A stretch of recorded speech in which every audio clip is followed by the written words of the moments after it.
feeling like I just hit lotería. Mami, let's vamos a tu Costa Rica.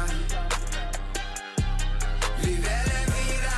Oh, you ain't heard words, 6, 7 figures. Feeling like I just hit the lotería. Bust down, shawty wanna bust it down.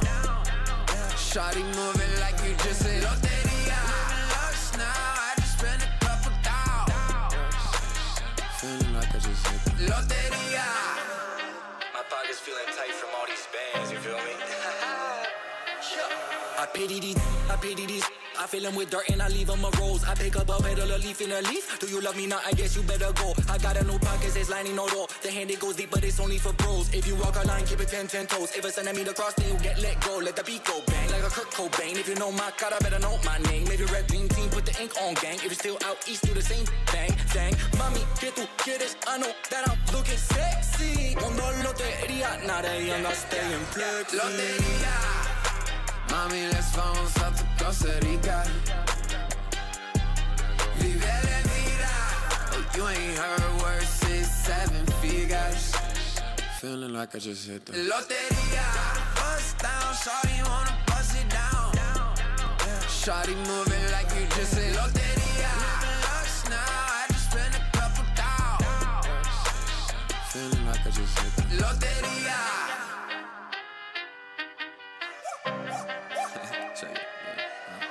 I hit the corner, started grab my 40. Pulled up, just me and my shorty. Need me a pocketazo to get lit, then I hit the lotto, might cop a whip. Cop a crib, cop a zip, copping anything that boosts my confidence. Then I cop a fit that got me compliments. Now I'm starting to forget what being honest is. Head to TJ, tip the DJ, tell him go play them slaps. Then in the boat, doing yoga, working them hips, no cap. Tell me the vibe, then I key and bring it back. Took another tour around the feeling like I just hit lotería. Mami, let's vamos a tu Costa Rica. Vive la vida. Oh, you ain't heard words, 6, 7 figures. Feeling like I just hit the lotería. Bust down, shawty wanna bust it down. Shawty moving like you just hit lotería. Living luxe now, I just spent a couple thousand. Feeling like I just hit the lotería.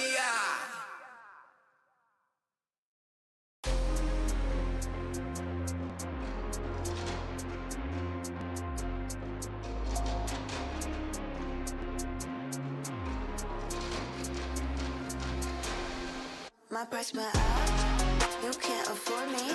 I'm everywhere, I know you can't ignore me. I cost too much, yeah, pay just to see me. They're taking notes, so yeah, I know they wanna be me. Money makes a girl act different. All couture, yeah, I made it out the kitchen. I don't wanna listen to a boy with a severe lack in vision. I'm on a mission, yeah, I don't get stuck in traditions, nah. I'm on my business, y'all are my witness. Fill my cup with a splash of citrus. Make lemonade, that's what gets me paid, yeah, yeah. Turn a sour day into a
the music, I'ma need my peace and quiet. Catch my breath before I write. This my moment, ain't no try. I'm all in, go ahead and call it. Up in the clouds where I am the pilot. No turbulence, cause I'm at the highest point of the earth where I run the turf. I came from the bottom, so I know my worth. Every time I think that I am the greatest, gotta remember my humble beginnings. God got his hand on me, thought it was prodigy. Billy just plotted, go searching for prodigal. Gotta go back home with a new dome. I flip the switch, my lights back on. Now show up, then I show out, cause it's Major League and we pro now. Don't stop, show out. This is how we go out.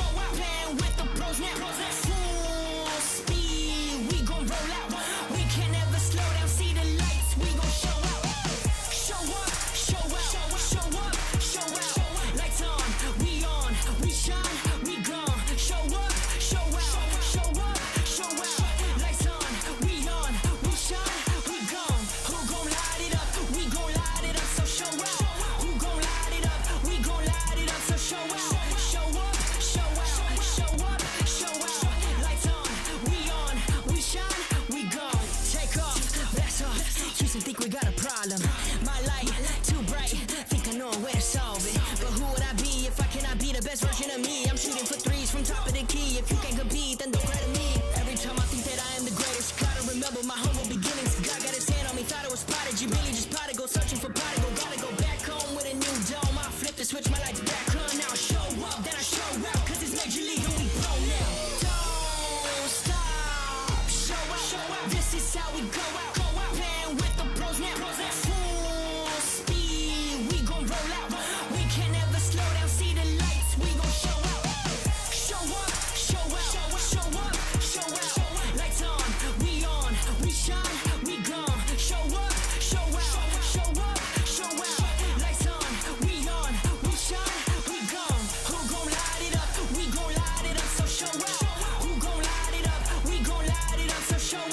Show up, show out, show up, show out. Lights on, we shine, we gone.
Ain't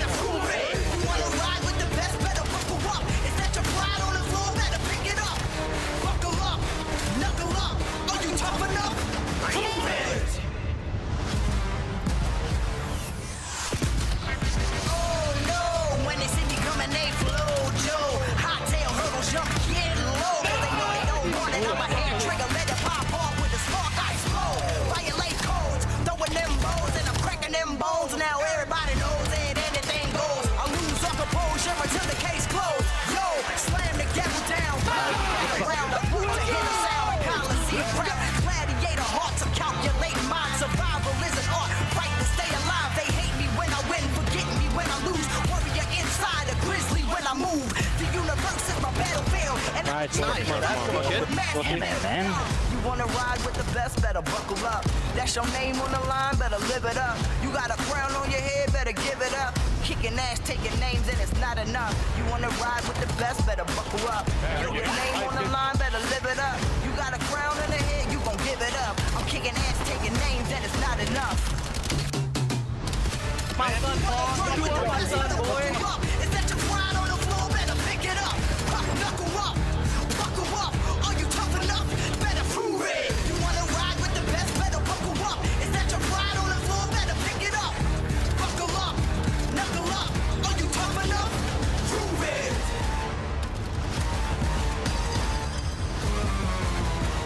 Prove it. Better seat.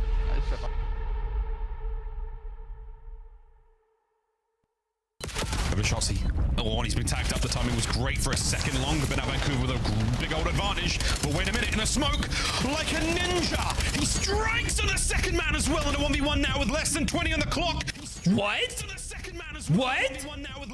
What?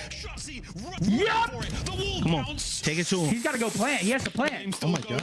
If he lives, he wins the round. What a moment this could be! Oh my god! This other guy's tweaking. This guy is trousers. He can't even play. Yeah.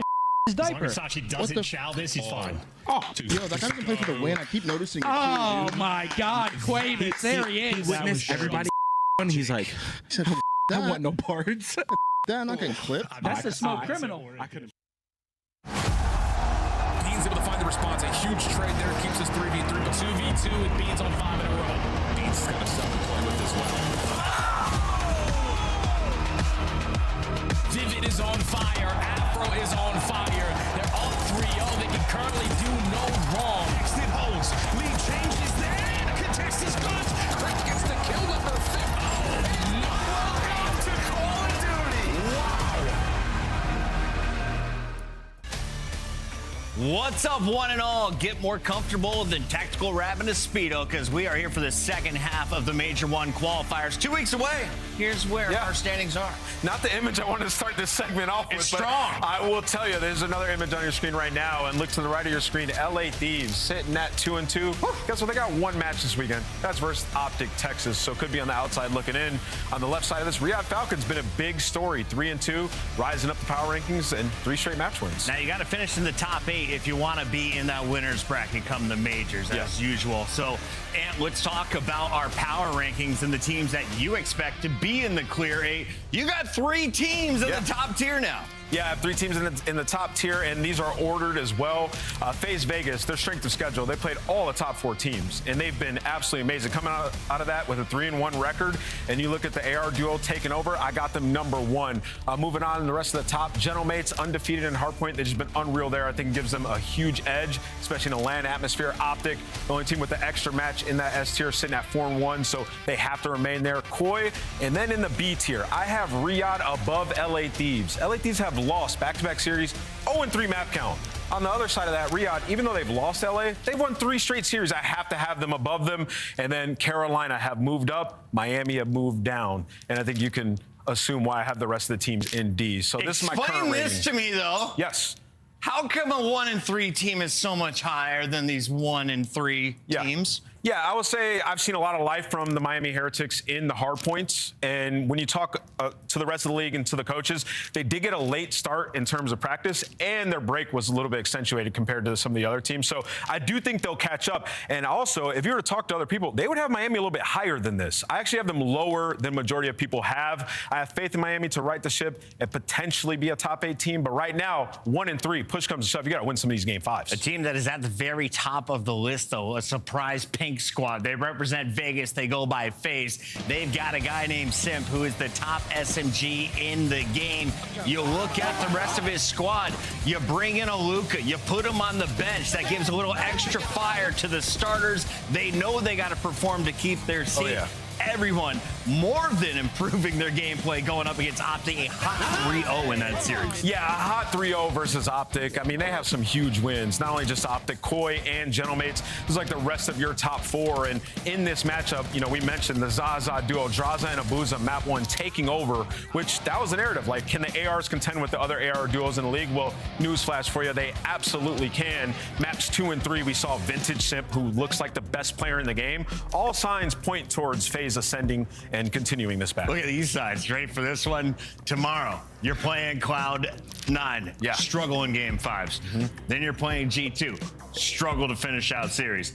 Then you're playing Vancouver. 4 total map wins. Yeah. All signs are saying FaZe is going in with the #1 seed to the major, right? Yeah, all signs point to that. Not only that, what FaZe are great at, they're the #1 search team in the game. They look unreal in that game mode. Going up against Optic, who prior to that was the #1 search team. Dominated them there. You look at the rest of these, they have the edge in the other game modes as well. So they should be the #1 seed, barring an absolute collapse. One team that we expect to finish top 4, but we don't know where, is Toronto Koi. And during the offseason, there was hashtag free Joe ED. Everyone, Joe deceives, but he gets locked down by Toronto, and it's a good thing. They build along the young man. And look at the 3-0, his former squad. A beatdown just occurred last stream. Yeah, Joe Deceives has been absolutely unbelievable. And this Koi team, just in general, I mean, they're just a treat to watch. You know, checking out this video, some of the highlights. Joe Deceives can just go on these wild streaks. They're overload, #1 in the league. Some of the advanced metrics just showing their ability to score in their runs, second to none. And then you talk about Insight. That's a guy whose jersey was getting called for, Chris. Yeah. A lot. Top 10 overall KD, where you wanted to see improvement. And that's a testament to this team and Kleenex switching roles and playing around them. Insight's been a beast. Jamie, there's been people saying your name in the green room. I've only ever said great things. Same. Had true faith, just like Nameless. Great to see him and Kleenex continuing to pop off. I feel like they are the foundation of any Toronto starting lineup in Call of Duty. Where do you rank Black Ops 7 for this squad? Yeah, I mean, I think Koi are in position to win an event. Like, when we get to Major 1, they can definitely win. And let's switch gears, though, and let's talk about the LA Thieves. You know, everybody's been pointing out Kenny, saying he needs to play better, and for sure. But if you watch those back-to-back series where you get 3-0'd and your takeaway is it's only Kenny, I'm sorry, you do not know ball, brother. This team in Hardpoint not playing well. Search and Destroy, it's terrible. Like, the sub-duel's not on the same page, and Abizi as well as Kenny both need to improve their performance. The Vets not living up to the hype in Los Angeles. They're sitting at 2-2 with a lot of room to improve, and some people are starting to call them burgers, which sets up a segment we love to call Burgers and Fries. We got the good and the bad. Where do you want to start? I want to start with the bad. Let's do it. Yeah, let's do it. Let's jump in. Too bad. It's Sniper. Oh, it's back in action, and it's bad to be on the other end of this scope because Beans, he made people question, should we put it in competition? Yeah, you said good or bad. I guess it depends on the way that you look at it. If you're on the opposite end of that scope, you're probably pissed. Here goes some Hellstorm clips. I mean, the Hellstorm has been awesome. You've seen a lot of 2 and 3 pieces last week, and sometimes friendly some fire. Bad. There was a burger from Dan Ghosty, but look at Nero. He shows you the true potential. You split off the rockets, then the big boom. 1, 2, 3, 4. That's a team for Nero, baby. Sometimes those mini missiles have a mind of their own. I'm telling you. But here we go with another one. Is this a fly? Oh, this Gravity wins again. Hold on, but this is a Fry/Burger clip because he got the kill. He did get the kill, but this guy did not. Envoy, sorry, Slippery Pickle just right off the map. In the same clip, teammate Sib going down. How do you get multiple teammates falling off the map? I hope a grenade was involved. You know what? I don't know if they bumped each other or what that was. They didn't want to give them the kills, but yeah, that's a bad one when you're in a film session. Here is a 3-piece. Order is up. We got all kinds of teams chiming in. Shotzi there from Optic. You got Real for Toronto Koi. One of the most beautiful coming out of Exceed, the new addition to the Royal Ravens, getting some dubs with him in the lineup. And then Max showing you why Cloud9 is always a threat. They almost took down Gentlemates. Yeah, they could have won that 3-0. I mean, they blew that map #1, but this is the best clip of the week for me. I mean, back-to-back 3 pieces, absolutely turning on that last guy. And we can't forget this, the best overall performance on an individual map. 54? Yeah, Chris, come on. In a single game, we renamed the map for him. Yeah, Cremplosis, or as Chris likes to call it, what is it? Crempopolis, baby. Crempopolis sounds a little bit better than me. It's futuristic. He's renamed it after his performance. Here, though, we've got a burger play. Where did the sticky come from, Nameless? Yeah, I mean, it came from Kenny. Just right at his boy, sticks him on the dome. And if there's one clip that just sums up the weekend for LA Thieves, it's that one right there. Oh, Real on the other end. Yeah, just witness the hellstorm. It's rough. And he had bomb, too. Fall here, Hydra already finds an opening. Oh, the ball ran out mid. Oh, the ball ran out mid. Oh, did Kenny just have the ball with it? Wait, what? All right. Did Ken just have the ball? Ken had the ball. Ken the ball. Last minute for any potential. Lots of emotion on the watch parties. Listen, like, it looks so bad because it's Kenny, but it's like, I don't know what they were talking about right there. They go wrap it to the window. Either way, yeah, the overload should have been safe and sound. As tough as that moment was for Octane, it's got to feel good to get the announcement out. I know everyone going through that first trimester. Yeah. You're biting your nails. You're a little eager. The news is out. Congratulations, Papa Octane joining the Unks. Yeah, congratulations to Sam, man. He's going to be a dad. Listen, he's been a COD dad for a long time, so he has a lot of practice. Excited for him and his wife.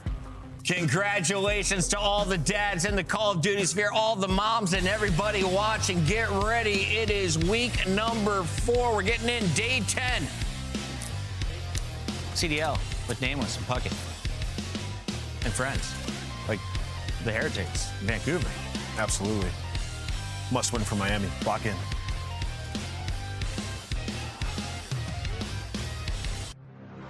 Monster Energy, the official energy drink of the CDL.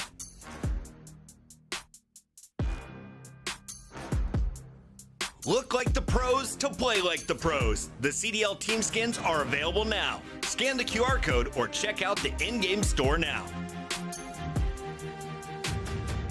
Scuff, official controller of the CDL.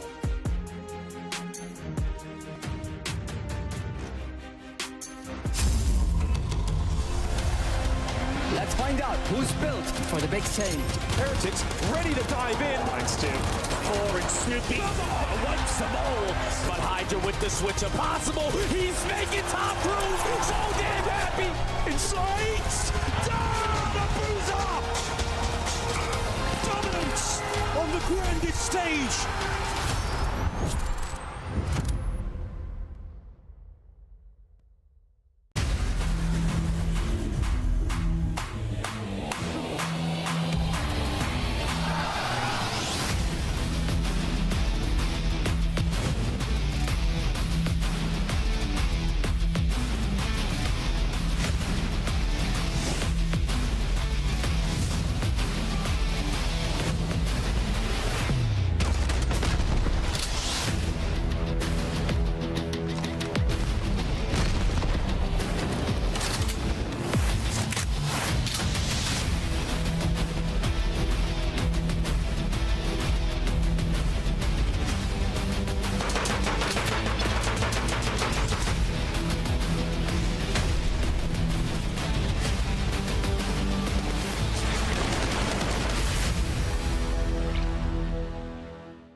Get your bets in. It's time to find out who is the next watch party member to have a baby. Nameless, who you got your money on? Ben J? Yeah. Same. Then Tom. Then Tom. Yeah, it's about that time. That's the order. For now, we got to dive into a match of a top 12 squad versus a top 10 team. Now, there's only 12 teams in the league. There is. Not a great compliment here, but let's talk about Vancouver because they brought in the Cookie Master, the Big Baker, coming in with a reverse sweep in his opening battle against Boston. After 11 straight map losses, you saw 3 in a row for Vancouver. Unfortunately, that success was short-lived. Yeah, and then you go into the next series versus Optic, where it was not pretty, and Optic was angry too. Yeah, they're playing like a super Optic. A point to prove, exactly, Chris. Right. So for them, you can see the pregame here, like get off to a hotter start, stay ahead in hardpoint. A couple of those HPs, they went down huge to Optic early on and like rallied back. And then overall for Vancouver, I would say the good things are they've won back-to-back overloads now, and they're scoring on their runs, like 33%, which is above league average. So you got to continue that going into the series versus Miami. But yeah, I think the pregame stats right there by EasyMac were on point. Got to get off to a hotter start, especially particularly on the breaks here, and stay ahead in rotation. Gwyn, eyes are on you. Lunars has been consistent. Abe able to play at the top of his game in S&D when TJ is firing strong. On the other side of this fight, you've got a team that had multiple top 3 finishes last season. Yeah. Black Ops 6 was a great title for the Heretics franchise, the best in Miami history. Where's the team right now? Yeah, they haven't delivered so far. This is a team, I was talking about them last week. For the Miami Heretics, they have to have some great strides right now. I mean, you're 1-3. This team is 3-8 in Search and Destroy and Overload right now. So both of those have to get better, and they need to convert on their opening duel wins. I actually wrote that down as well. I mean, 53% conversion, which is last in the league. And if you remember, when Heretics took that big leap forward last year, it was bringing in Super, and they won seemingly every S&D that they needed to, especially the Game 5. So I think first things first, you have to fix that conversion percentage. And that's a tough one because you bring Trakes in. Who was the guy finding a lot of those first bloods last year? Because it was Real. You know what I mean? And he was the guy who was elusive, who can get that and get away with his life. So even though they might be finding some bloods, they're not winning the rounds after. So that's something they have to talk through. I don't want to put that pressure on Metals. He is your X factor. When he's on fire, your team is going to crush. But we haven't seen consistency throughout his career. When it comes to the maps today, we've got Exposure, Den, Exposure, Den, Exposure. Yeah. 2 maps for 5 games. These teams love this, or do they just hate everything else? What's going on here? Yeah, looking at Miami and looking at SD and Overload, 2-1 on Scar, but 0-4 on the others. So just depends the way you look at how practice has been going. For Miami, this is a series this is a must-win series for Miami. All right, shout out to Rosalie. She is currently on her way from Chicago. The commute is real with the winter weather. She's going with Miami Heretics, and I'm riding with her down south. We have 2 Miami. How about you, Nameless? I haven't taken any wild shots in over a week. I took them once. Yeah, I'll take a shot here. I'm going to go with Vancouver. Going Vancouver, Surge. Who's going to be your hero? The hero in this series, TJ. Why not? You know what? Gwyn, actually. Gwyn. Yeah, Gwyn. G-Win. I'm ready for him. Casters, you guys ready to kick this day off? I'm ready, and now I kind of need to know if Ann has gotten into something with Ben possibly having a kid we don't know about. I think Ben must have. I think Ben just might have kids. Also, we don't really know how old Ben is. That is facts, bro. He's had great hands for like 10 years. It's hard to tell. It's hard to tell. Sorry, Ben. Let's get it going, baby. Look, Jade, let's just put it plainly. This is a must-win match, not just for Miami. This is a must-win match for Vancouver. Got the first couple of wins in their map pool under the belt last week, but this feels like an opportunity for both of these 2 teams to kind of get themselves maybe a little bit further out of that bottom 2, bottom 3 conversation. Yeah, I think if you're Miami, you're definitely looking at this series as a must-win. You're sitting at 1-3. You have 3 matches left. You got this squad. You got to play against Paris, and you also got to play against Boston. But you got to get through this first, because if you can get to 3 wins, you have a chance at being that 8th spot. But your hands are going to be full going up against this Vancouver squad with the addition of TJ, because even though they didn't get steamrolled by Optic, it's still Optic. You got destroyed in the Search and Destroy. You had to have a miraculous comeback in the hard point, but you were able to take the Overload only a couple weeks of practice. So a little bit more time under both of this team's belt. I expect better results. Yeah, I agree. It is true, talking about Miami and kind of piggybacking off of Ant's point, there's a lot to like when we watch this team in map 1 and map 4. The hard point, they catch some flow, and Trakes looks like he's in the mix and doing a nice job. It's just when the objective has to come through and we're focused on things like Overload, we're focused on things like Search and Destroy. That's where those first bloods, those entries, that's where we feel that punish. But Redcore's been just as good as he had been at the end of last year when he was initially picked up by Miami, and then of course with a couple of great finishes for them in the last handful of majors and champs. He's still up there in terms of total KD, especially when it comes to hardpoint. It just comes down to turning that slaying presence into success, especially when we look at map 3s, because let's be honest, Jay, the Heretics, I feel like it just continue to get plagued at the beginning of years with map 3 modes, whether it's Control or it's Overload now. Yeah, I feel like their Search and Destroy and their Overload is going to take time to get it where they need to be. You have a new guy in the system in Trakes. Real used to cover a lot of ground for you, but you got to take time to make this guy comfortable and be comfortable around him while you're making the plays as a collective unit. So when we get to that exposure, hopefully some adjustments come in, because they got AO ran in the beginning of the season by Toronto on that map. But we got exposure sandwich with a little bit of den filling. This should be an exciting one. That den filling feels a little tasty. Let's get into it, brothers and sisters. We only got a couple more weeks before we're in Dallas, and we're going to kick things off here with Miami taking on Vancouver. Exposure hard point. Let's get it on as TJ finds first blood. Yeah, Vancouver are looking to right the wrongs off of the Optics series. Be better at the P2, P3, because that is a turning point on a map like Exposure. The money hills that you desperately want to dominate. And already for Vancouver, starting off on the right foot. Not really getting a lot of time off of P1, but all the map control is now going to lead to good time, because Miami have to take a slow and steady approach on this break. Nice read from Lunars. He had a really good finish to the series at the end of last week, looking to follow up with a good start here on Friday. Abe caught as Metals will find 3. Still alive, but TJ will put him down. One more to grab, and Super will confirm the kill to get Miami their opening seconds. Yeah, now it's off the rotation over towards P2. Trace, the only one currently here from Miami, but does find a kill off the rotation. Everyone else joins through mid-cut, so Miami win the roto here to P2. You're going to force Vancouver to now find an avenue of approach. Everyone rallying their way through middle. You want to try to set up a Prince. Lunas and Abe already find 2. Trace, you got to stay alive. Oh, he's able to get the reset onto his health pool. Long-range shots land, but not enough for elimination to come through, so things will pause for Miami.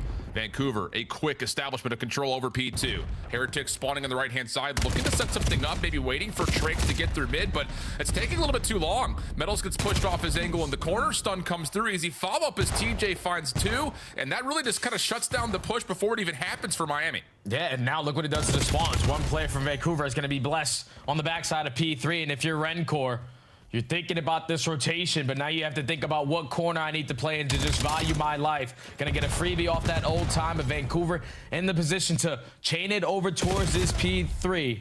Just gotta locate Rencor, and it's all on TJ, because everybody else is still from Miami pushing the back. Yeah, really steady start here from the Surge.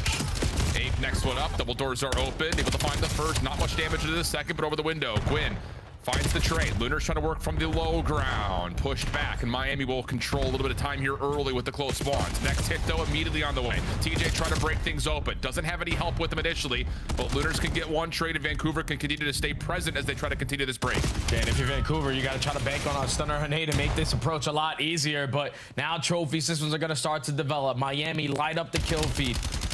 The clean 3 dead. This is going to be all of their time, because even though Vancouver on the side that they want to be at this point of P3, you cannot afford to give up all this time for free.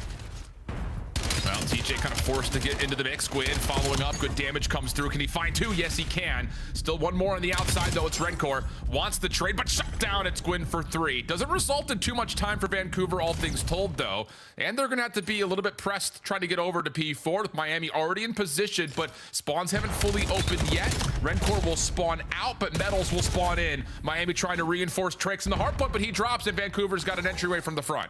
Yeah, now Metals got to value his life. He does long enough for 2 of his teammates to spawn right next to him, but Rencor trying to set up a pinch through the front door. Good shots, not going to lead to the kill. Now there's pressure from so many different angles. The break comes in for Miami. Vancouver just need to value their life in these positions, but everyone falls. Miami successful on the hold, and this 30 seconds now is going to be massive, because Vancouver have to flood through mid.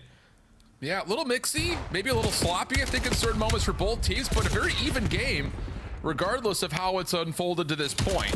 Super trying to bounce off the back walls to get some damage into this break attempt for Vancouver, which able to find 2. Lunars clears off the back, so significant scrap time here for Vancouver, but look at the minimap. You've already got Lunars and Gwyn set up for new, and Gwyn taking space on this front push through dirt, not quite able to find Metals.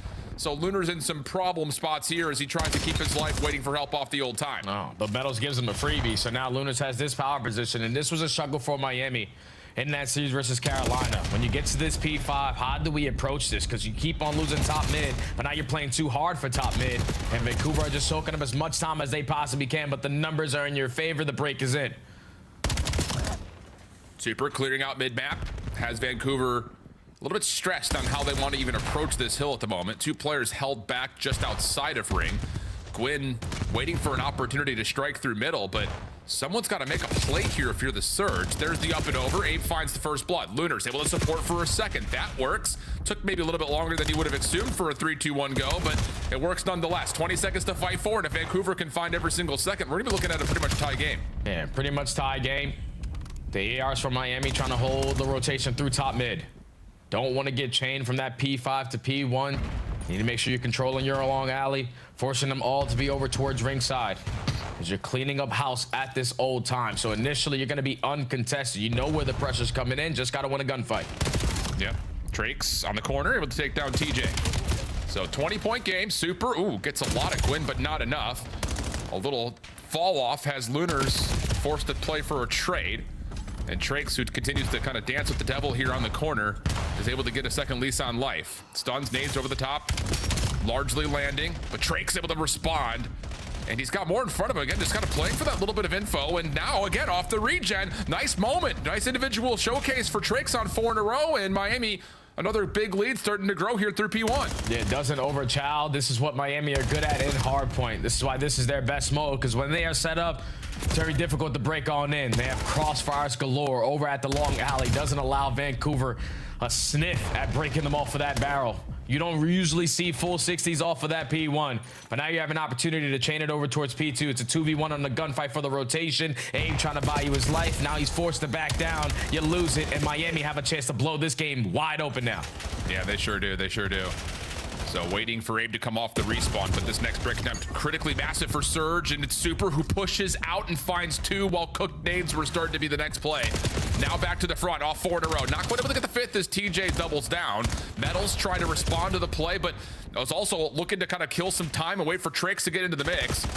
Hardpoint will go to contest. Pistol works for the first, but Vancouver will get a momentary break. 30 seconds still to fight for. Yeah, and this is good time, but there is where Rencor is going to invest the Hellstorm. 3 go down in the feed. Vancouver are still spawning in Africa for that P3.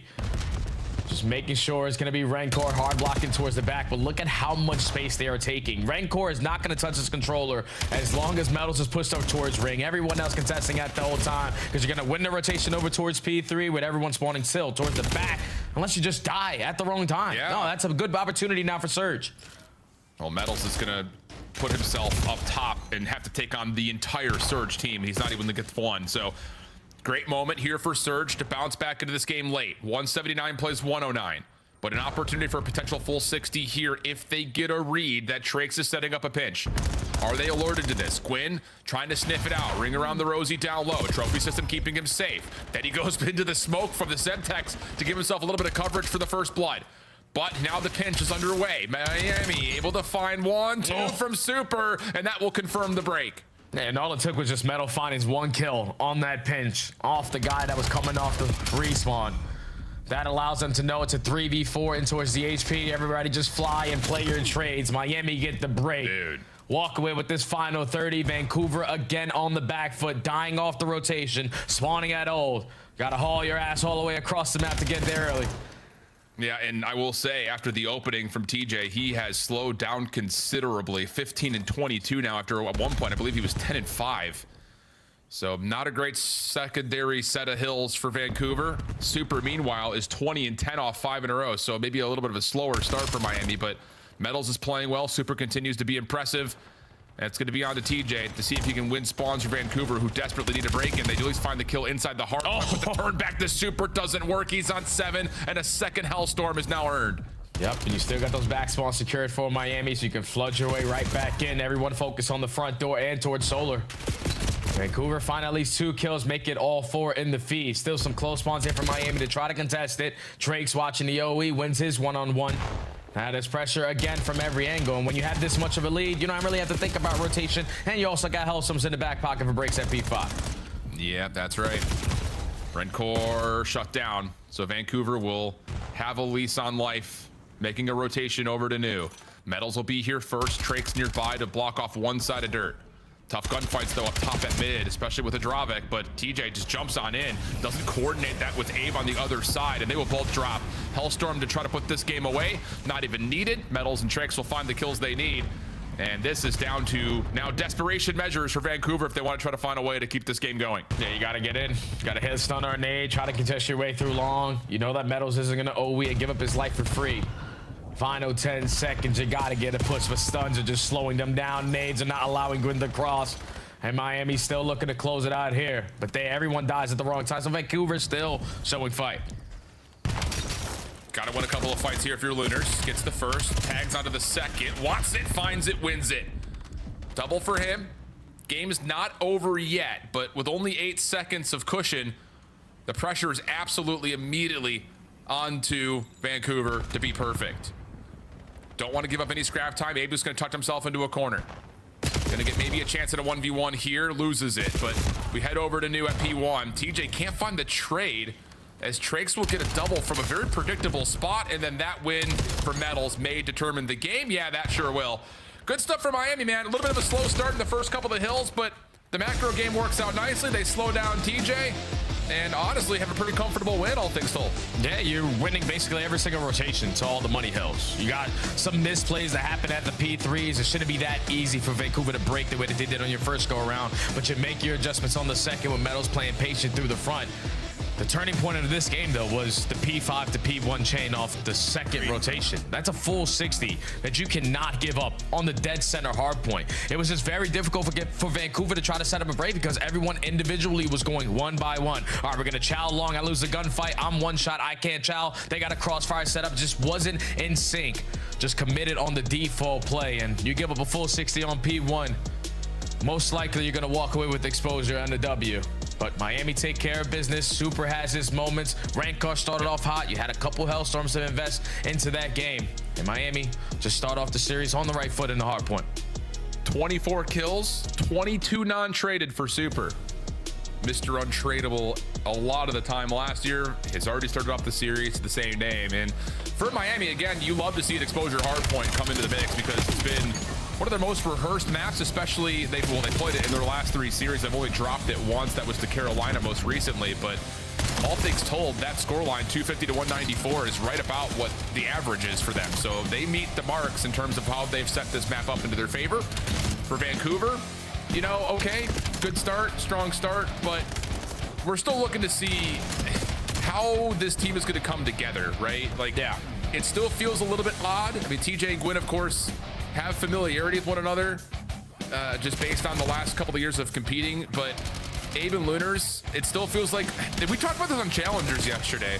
Yeah. It just feels like Lunars at the end of their last series against Optic, it's like, okay, cool, like that's the Lunars that we came to know when he played in Challengers. It felt like a lot of last year, he wasn't allowed to be who he is as a player. Yeah, we need to start seeing more moments like this out of Lunars where he can get up, get aggressive, and show his flexibility. It just kind of feels like he plays very hesitant at times, and that doesn't help when you've got TJ and Gwyn who are trying to run and gun. Oh yeah, without question, you cannot play hesitant. I can understand your rookie year. You don't want to make any mistakes. You don't want to be the reason why potentially you get dropped down back to challenge, but now you get a second attempt here. You got to make the most of it. You got to show why you got called up to the big leagues and not just be a shell of yourself. But you still have time to definitely turn that around. It's just a slow start there in the opening hard point. You got to remember, this is basically a new roster too, with TJ joining in the mix instead of Legend. So time is going to be their best friend. And hopefully with some time, they've been able to figure out Den Search and Destroy, because the 6-0 last time you played this versus Optic, and you didn't get no first bloods. Yeah, it got to be way different here. Yeah, man, it's just like, there's a lot of things you could look at in terms of like roster composition, but that hardpoint flow chart actually tells a lot. It's just like, you cannot allow yourself to flatline if you're Vancouver, and they did that not once but twice. But a chance to go to Den Search and Destroy. It's been their most played search to this point. Got a win versus Boston here. They got beat up by Optic, to be fair, but outside of that kind of beat down by Optic, they've played a couple of good teams close. Yeah. In particular, they were able to be, round 11 with Toronto, round 10 with New York. So out of all of the searches that they've played, this feels like the best chance for them to find another map win, and especially against a Miami team who not just struggles in search and destroy, but we really haven't seen a lot of conviction from them in this map. They're 0-3 on it. Yeah, 0-3 on the side of Miami, and I think the true struggle for them is the sniper on the other side. You're talking about playing against Carolina, where Exceed was popping 3 pieces. Okay, we play against C9. Beans is one of the best snipers, if not the best sniper in the game. And then to start off the season, you played against Toronto, where it was Kleenex and Insight popping pieces with the sniper. It's just that first blood category. And on the opposite side for Super, where he's the guy with the sniper in hand, if he's not finding success, and then you got to change your play call, so it's the later half of the game, you're still trying to get familiar of these guys' play styles. I know you've been playing alongside Metals and Redcore for quite some time. You know who Trax is, but whenever you make a roster change, S&D is always the game mode that's going to take the most time just to be comfortable and understand what you can do and play off your teammates with it. So hopefully they have made the adjustments the same way Surge have made the adjustments. So this should be a back and forth game. Agreed. I like that we point out to Abe, because as much as the conversation around Lunars existed at the end of map number 1 right there, I will say the Abe that we saw like at EWC, this is not the same Abe right now. It definitely feels like there's a lot of, okay, we'll let TJ and Gwyn do their thing. We'll try to fill up around them, but Abe gets blooded. Enough damage into Metals to force a team kill to come out. And already you've got Trax trying to take away space, but read perfectly by Lunars. Clean shots, advantage to Surge. And now you got to retrieve the bomb and get out with your life. TJ knocked down to 18 HP. Miami know that they have him trapped. The stun is going to connect, but the regen is in. So now the 3v2, do you decide to fight this if you're Surge? I would. You got the numbers. Yeah, just comes down to they want to kill a little bit of time and yep, get some isolation. Super was working on a long route saying if Vancouver want to stay here, I'll see if I can find something around the back. We'll be able to grab Lunars, if only just barely. 17 HP to his name, but the bomb will be planted at A to go on to the rest of this 1v2. Yeah, he's going to reset it too. Reposition himself to come behind enemy lines through his spawn. And you might be able to catch them on the cross. He's going to work through top window, not spot them, work their way in towards bottom comms. But the timing is his best friend. Nade cooked into the corner, damage in, predicts it, they line up. Oh, he forces the team kill to TJ and deals with Gwyn. 1v3 for Super, letting them know.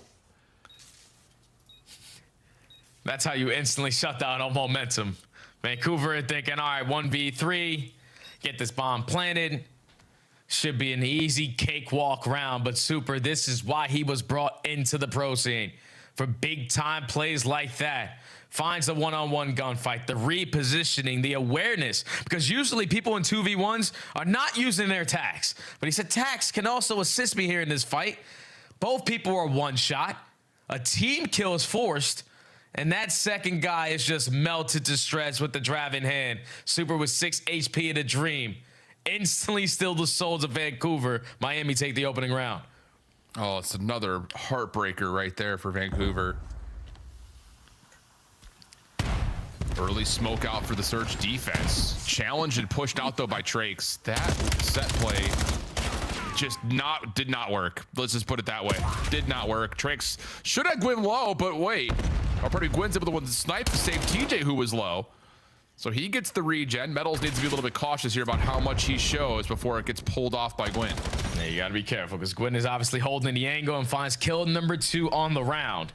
Snipers cause Miami problems on this map because they cannot be as aggressive as they want to. Give him 3. He's looking for the A. Super though, and another 1v3 attempt. If he pulls this off, that would be unbelievable. But the bomb is down, 33 seconds on the clock. He's gonna have to move quick. Might get isolation here, but doesn't see TJ on that cross. Or does he?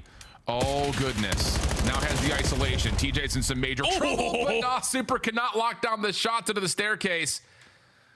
And, well, you can kind of see a little bit of sigh relief right there out of a couple of the player camps for Vancouver because I think they realized that they were completely separated. Yeah, and that's the difference right there because Super's thinking, this guy's one shot. They have to be playing a 2-man setup. Where the hell is Gwyn for the shots in towards the back? But TJ with the movement gets it done, but it's all on the back of what Gwyn starts off with the sniper. Give me 3, no smoke grenades gonna keep you alive. Tie the game up. Now they go back on offense where they're hoping, if we go for this A strat again, we're not gonna give up another 1v3.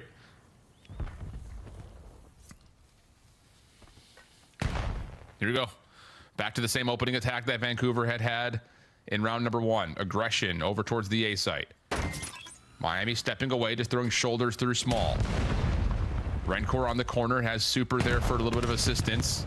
There's the nades, but TJ maybe able to break some of the timing up. No, pops up, but Super protects Rencor on the exit. Abe trying to at least get one trade, but he's a bit stuck. Or is he? Lunar saves a life. And we'll transition into the 2v2 from here. Yeah, and that's just something right there that Trace is going to have to learn from. Sometimes you don't always have to play the trade.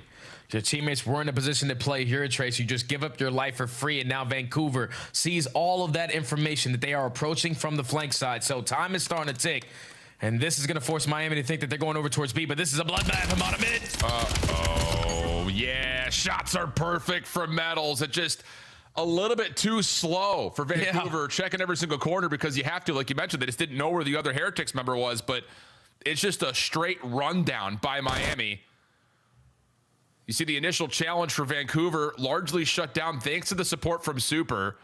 And then at the end, yeah, it's just both players, Redcore and Metals, are just running together, knowing that they could trade these guys out. And that's just that confidence, knowing that, hey, Miami just feel like they're the better team right now. We can gun these guys, so let's just chase them down. Damn, you saw the teamwork on full display early into that round. Super and Rencor. I'll get first blood. You're going to get chased. Don't worry, I got your back.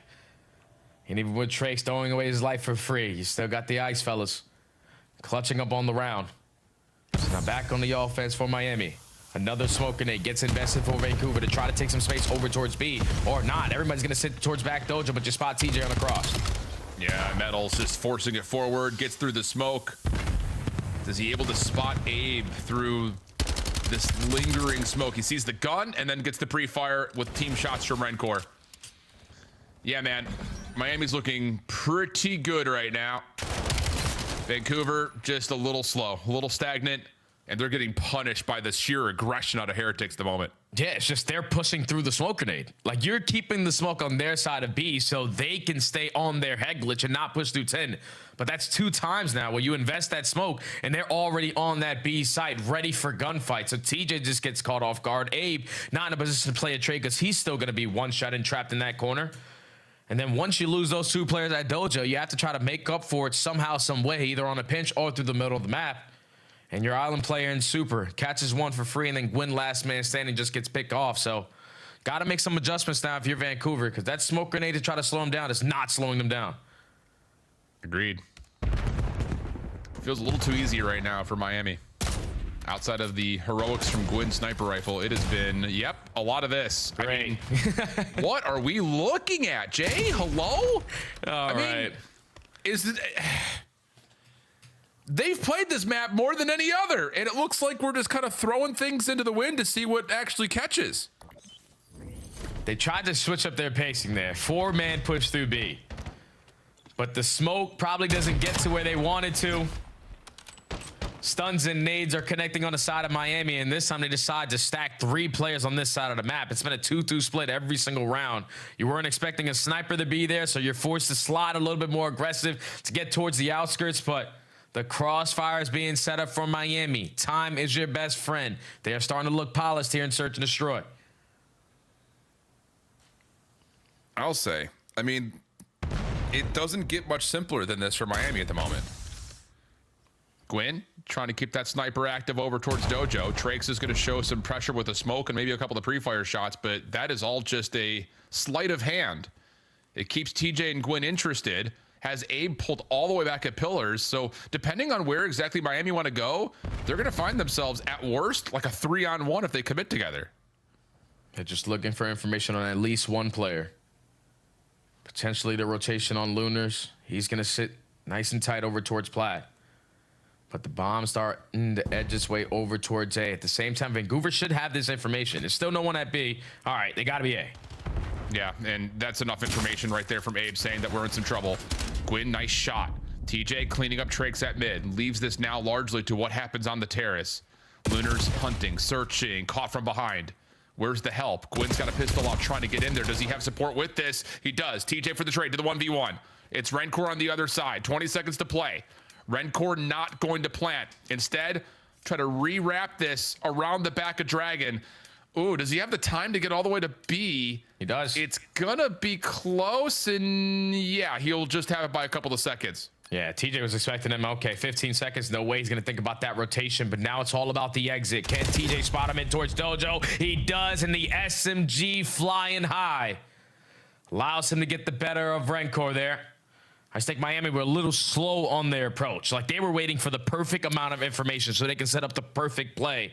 But it's just when you're wasting that much time, Vancouver most likely are scouting towards B. You're giving them time to rotate back and be set up for that gunfight. And it all starts with Gwyn finding that sniper. But the closer and TJ from the top ropes. Give me that 1v1 Rencourt. 4-2 now to score. Yeah, I like the idea in terms of the playbook design for Miami. Like, you have Trakes with the smoke, a little bit of noise created over towards you know, Dojo. It keeps those defenders there. You're trying to get a little bit of damage into Lunar, so he calls for help, but the problem was Metals up top is seen by Abe, and that just kind of gives away the entire play. Vancouver are not going to be fooled by that. You're trying to catch the defense on rotation, though. So it doesn't fully work out. Super trying to tag onto TJ, throwing very narrow shoulders. And Lunars has an eye on Trakes, trying to line up the shots, finds damage, but no kill. We'll stay 4v4 with a minute on the clock. Yeah, and Miami have already gained the info. They're taking their sweet time on this approach. So let's just set up the conga line, 50-yard line, and don't allow them to get by us. And Meadows is able to gain more info over towards that P2 side. But now the bomb carrier is working its way right through the middle of the map, and Miami already know. All trying to just hit out window. Trakes overwhelmed by the double hit from Surge. Miami just kind of closing off mid at the moment. You've got Super watching the staircase. Rencourt down low to watch the close corner. But if you're Vancouver, you're going to go field things out at B, which is wide open for the taking unless Super can do something on a peek through Dojo. And Miami's got the read. They're going to be able to try to contest this. And they're going to make it a 3v3 too. And they also find one with Super with the sniper. So now TJ has to be very quick on this pinch because Miami aren't going to slow down. Everyone already in 10. Abe is already going to fall. And if they find that kill on the opposite side, TJ now turns it into a one-on-one. It's versus Super, who I think has showcased himself. Goes to the scope, misses. TJ going to back down just a touch. Has to be cautious of what angles he peeks now, knowing that Super's got a scope in hand. And Super thinks he went Dojo. That is not the case. And TJ, backside comes through. Oh my goodness. Super late to the party, but shows up with the goods. That's his 8th elimination, and now it's a 5-2 tally to Miami. Oh, Super's got the ice. He's got the ice today, and he's let him know that's just way too easy. Final 15 seconds. Catch you off guard. Oh, let me just line up the first one onto Gwyn with a crazy angle there. But then just the time and the turn, switch, quick swap over to the M15. Puts the finishing touches there on Mr. Halley. And now Miami at game point. Oh, man. Here we go. Do or die time for Vancouver. Abe is just not figuring it out right now. 1-7.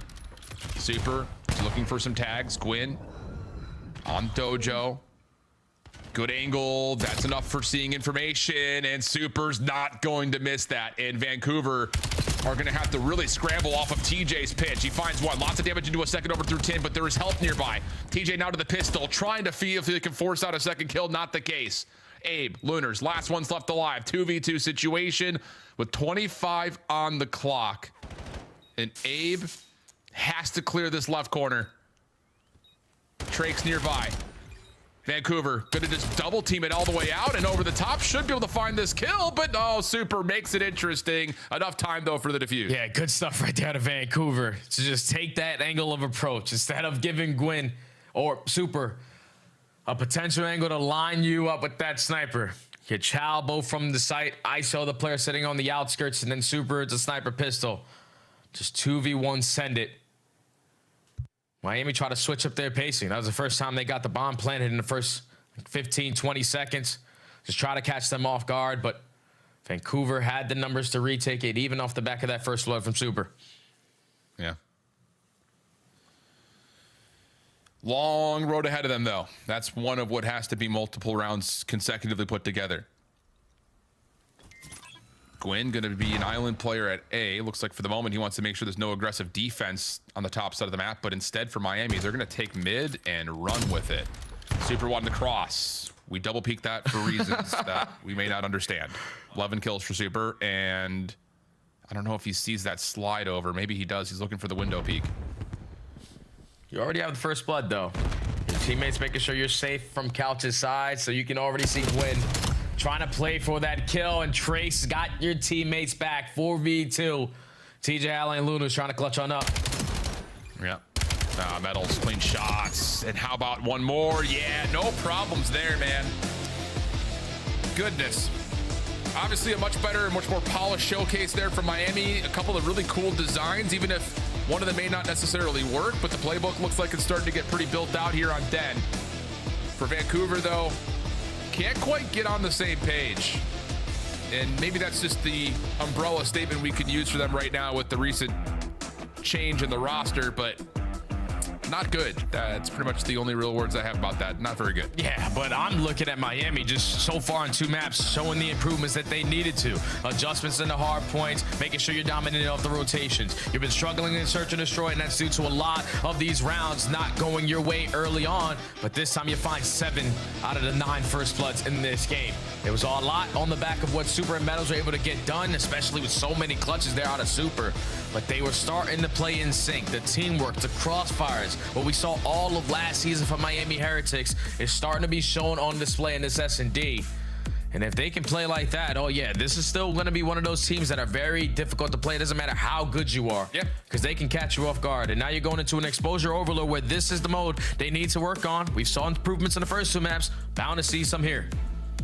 Yeah, I mean, it's just, yeah, they're 1-3 on Overload overall, and I think for a lot of us, we still have that Toronto Koi opener stuck in our minds. That got completely beep, boop, bang, boonged out of the map. But outside of that, they've got 1 win, 4-1, and they've got 2 losses. Outside of that, there were 3-4. Yeah. So, I mean, they're competing, just comes down to can you actually find a way to convert wins on a regular basis. Feels like they might be primed to do that here, but we're going to go to a break. When we come back, it's Overload exposure with Miami looking for the 3-0, or Vancouver starting to get a reverse sweep put together with the first step. We'll find out which happens when we come back after this.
Yeah, I'm feeling great. Those guys are frauds. It's Sunday. We're on land. Reverse sweep. It's easy.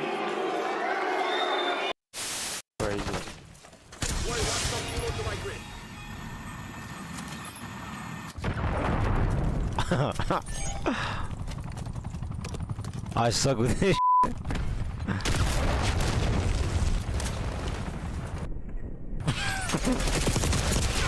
Bruh.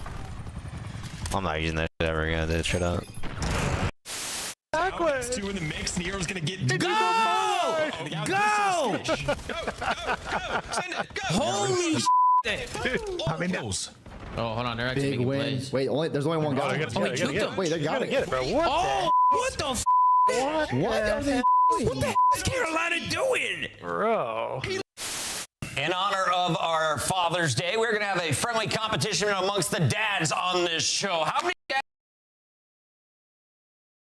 So, Allie, let's take the lead right now. Why can't bikes stand up on their own? Why? Because they're too tired. Got her! All right, let's keep this moving, Nameless, because we got a lot to talk about. Starting here with the standings. One time. One more behind me. Time. That's right time. Nice.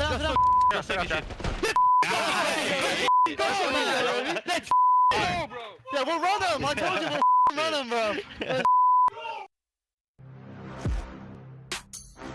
Black Ops 7 returns to the Esports World Cup in Riyadh this summer. Scan the QR code to be notified when tickets go live later this month. Monster Energy, the official energy drink of the CDL.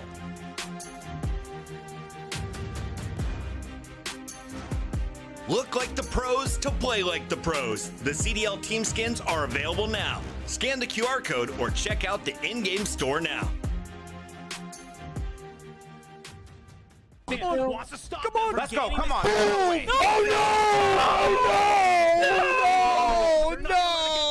no! We're contesting. Cabs on. Cabs on. That's a huge win.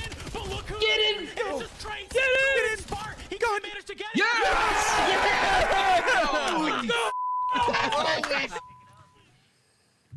I don't know if there are 4 guys that love challengers more than those boys right now. The Bush Gaming watch parties have been lit. Big shout outs to those guys for entering the space. Not with a whisper. I'll tell you that much. They came in hot and they have been entertaining. And hey, I'll just say this much. If you love COD, you want to watch it more than just Friday, Saturday, and Sunday, make sure you tune in on Wednesdays and Thursdays. Oh, yeah. Challengers Elite. Dude, yesterday was a movie. Legitimately a movie. We had Blackhearts go down to 245 to 250. Colossus. We had ARs on Colossus getting 45 kills. Dude, it's insane out there. Make sure you're tuning in to get yourself warmed up for the weekend. I'm telling you, I don't know, it's something different about challenges. It got to be the air or all the people that are just showing the support this season. There's so much hype around challenges, and I'm happy to be such a small part of it. But the Bush, you got the Stallions, you got the Hunts, and then you got Next Threat. Shout out Doug Sensor, brought that organization back. Everything for challenges is just on the up and up. But back over to the pro match we go, where Vancouver backs against the wall, down 0-2. They usually so fight here in Overload, and Miami looking to improve in this mode. That's true. That's true. Hey, they were able to win, obviously, their most recent affair with Optic, but also this is where they started the reverse sweep versus Boston. So some familiarity there for Vancouver, kind of on the Kurt Signetti mantra of refuse to lose. We'll see how things go, though. Traix trying to clean up some space early, and this is setting up really nicely, especially if Traix can find that kill onto Abe, but he will survive. Super trying to find the trade over the top, but yeah, Abe is off the regen, and now you got a little pinch developing as Gwyn clears up more space. Yeah, Gwyn only finds one, though, and now it's Lunas trying to get something done from top window, lines up with doubles. You have the numbers, you just don't have the mid-map control. You just got to get past Traits. Job well done. Everyone accounted for. Now you can start to take some space. Still don't have control of the EMP, but you can already see Mr. Lunas on your mini-map setting up a pinch through B point. See how things unfold. Rentcore. A little bit of damage here, but trouble navigating that with Abe.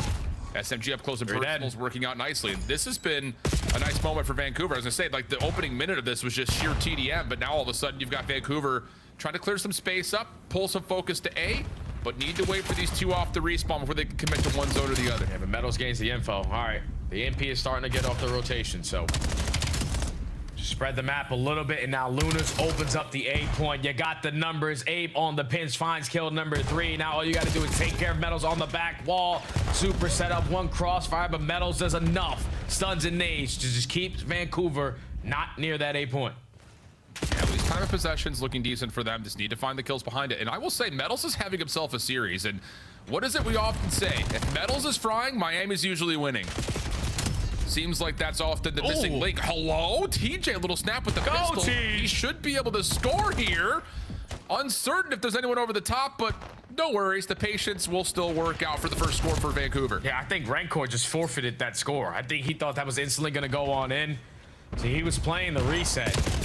And TJ was thinking, it has to be at least one more guy here, but this is why Miami played the reset. Can you get past this player working on the pinch? You do, so you instantly tie the game. Now the EMP spawning over towards lower dirt side. Instead of wrapping back, you're pushing through. And now Rencor on the pinch does get caught, though. Waiting for the next point of contact as Miami is set up largely to surround this defense. But clearing mid-map is Metals on 3 in a row. Looking for more. Able to find TJ before he can drop all the way down over to dirt. over the top. Metals, another. That's 5 in a row now for them. 11-4, and Miami can get to work for a potential pickup. And while we try to set that up for an execute, we'll jump over to elicit in with Metals likely roaring. Ir para izquierda. Que tengo COVID, Teo. O sea, tengo L. Puso P3, paneles, ¿vale? Ir para izquierda, ¿vale? Voy a pinchar P3 ahora, no pueden estar en con, ¿vale? No pueden estar en con. Hay uno inner, inner y arriba paneles. Otro más arriba paneles tuyo. Está conmigo. Te ayudo, Nico, vente. Vente, ¿te chisea? No sé. Sí, dos. ¿Qué haces? Van para el medio. Queda uno inner muerto. Otro más con, ¿vale? No veo una inner conmigo. Sí. Otro muerto. Vamos a izquierda. Cajas, te lleva para el medio. Échale caja. Hay una deep izquierda. Caja, muerto. Vale. Una deep izquierda está. Vete Yampa, P1, chavales, P1. P1 no veo. P1, muy toca P1, Teach. Estoy jugando P1. No sé si puedo. P4, tío. Fuera del P4. Oye, está en derecha uno. Van a ir derecha. Llévale la hora. Ya me tuvo. Van a ir izquierda, a lo mejor. Mírate la derecha. Vete, déjame. Voy a la izquierda. Cométela. Hay una otra, creo. Está en pirulo, No, la P4, me P4 igual. Van derecha, ¿no? Sí, eso vale. Me tenés ring. Oye, pinch. Lo tienes P4 yo pinch. Bajo P4 muerto, tú Ani. Bueno, el de la buena se qué hace. Arriba. Not fluent in Spanish like you are, Jay, but pretty conversational, pretty calm for Miami as they set up this defense. They get the read, they get the shutdown. Now it's just making sure they count for every single Surge member. Yeah, that's exactly what they were doing right there in that communication. You know, I'm not fluent in Spanish. I do know a little bit, but they were just sitting there like, what are Vancouver? Where are they going? Oh, they're trying to push up middle. They're just playing it patient, waiting for us to make a mistake, and now they have an opportunity to capitalize on it. Final 30 seconds on the round, but the kill feed lit up in white. Surge have time of possession in theirs. And now you're going to rotate it over towards B. Gonna be Trakes, the sole defender for now. Gwyn able to find one with the pistol. Defense has to rotate. A moment where Rencor is considering the pinch, but thinks the other one of it as he moves his way over to get in way of this EMP. Abe, gonna just make sure Gwyn can get to the overtime and give Vancouver one last chance.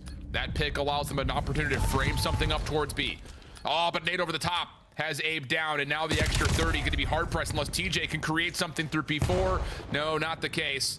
And there really is no entryway anywhere for Vancouver. Someone's going to have to put something together in a miracle way as Miami just continue to go back and forth and chase down the EMP. Yeah, it's just been, all right, I'm going to show face here. I'm going back the other way. You guys continue to camp your corners, and you guys continue to have goal line stops. It was a very quick score from Vancouver. I thought they were going to start to run away with the map. But it seems like both teams right now are just hesitant on their plays. Like, they're both a little bit slow when they need to be a little quicker. We're losing the key gunfights to open up these lanes so you can have your EMP carrier run right behind you. And neither team right now is willing to make any mistakes. No one is scamming. This is just, I'm going to make sure I'm waiting for the perfect opportunity to get this point. Yeah, he's one shot there. Yeah, it sure is. Okay. Not a bad opener, though, for really either team. Again, it took a while. That first minute is really just a TDM, but worked out fine. But the quick counterattack for Miami has us looking at the second half eagerly to see if there's going to be any sort of an influence to gaining favor for one side or the other. Trakes trying to set something up with Metals. Initial trade is decent, but no chance to get any early pulls here for either team as they continue to try to feel each other out. Yeah, I'm just looking for the perfect moment, Al. All right, no one's gonna OE. We're just gonna protect the EMP. 3 different players on the side of Vancouver go over towards Ring. But now this is an opportunity for Miami. You just gotta take care of Abe, and it's Trakes on 3 in a row. Starting to pop a little bit of takeover here. Movement, sliding and gliding, just keeping Vancouver on their back foot, timing to perfection. That's another 2. And with 3 dead, Miami recover the EMP. Yeah, but Super's in a little bit of trouble here, trying to get off the regen. Now it's going to escort Metals a little bit further over towards A. He wants to run it. They're waiting for Trakes. Yeah, for Trakes to hit this route. And if he can find one, should be a chance to score this pretty easily. All the way around the back. Sees Lunars at range, but can't win the gunfight. And all of a sudden, you're a little bit stalled out unless Rencor can show up and give you some space. The first one's good. The second one's not bad, but can't quite finish the kill. Metals thinking about it, trying to find some kills, but no. TJ shuts it down, and Vancouver will possess the EMP. Just another story of that one gunfight is all you need to run another score in, and we keep on losing it. So a goal line stop there from the Surge. Now waiting for Abe to develop on his route through the middle of the map.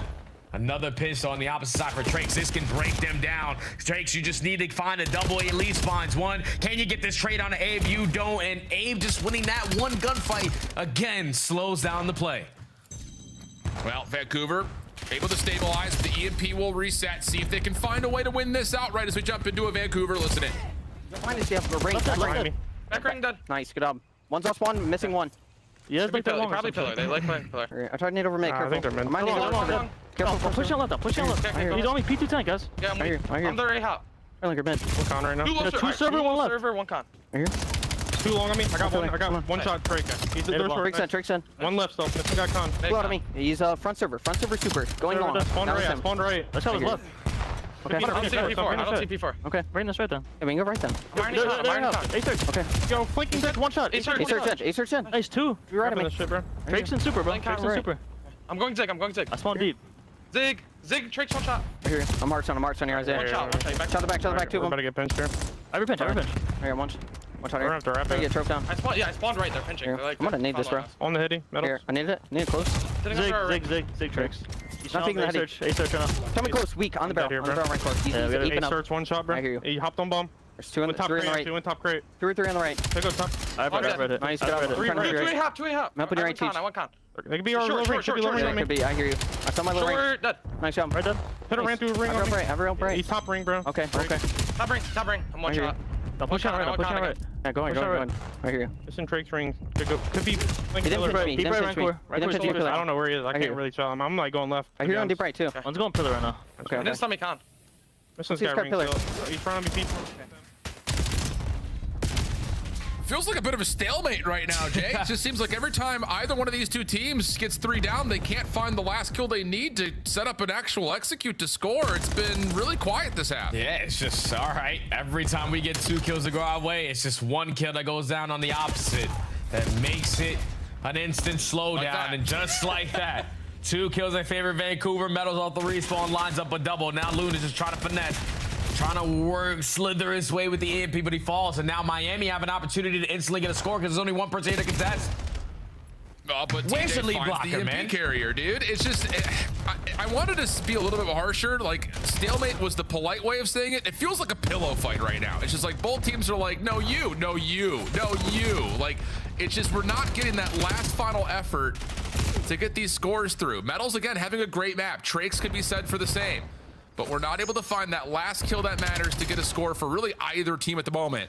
Shut down on the device. 30 seconds to play before we get to potential overtime. And I don't know even what to expect if we get to that final 4v4 overtime. I don't know, man. It might just end with all 4 players alive. Who knows? In the final 20 seconds, Vancouver are going to give it one last push. And now it's off the back of Lunars. Working on this pinch. Loses the key gunfight.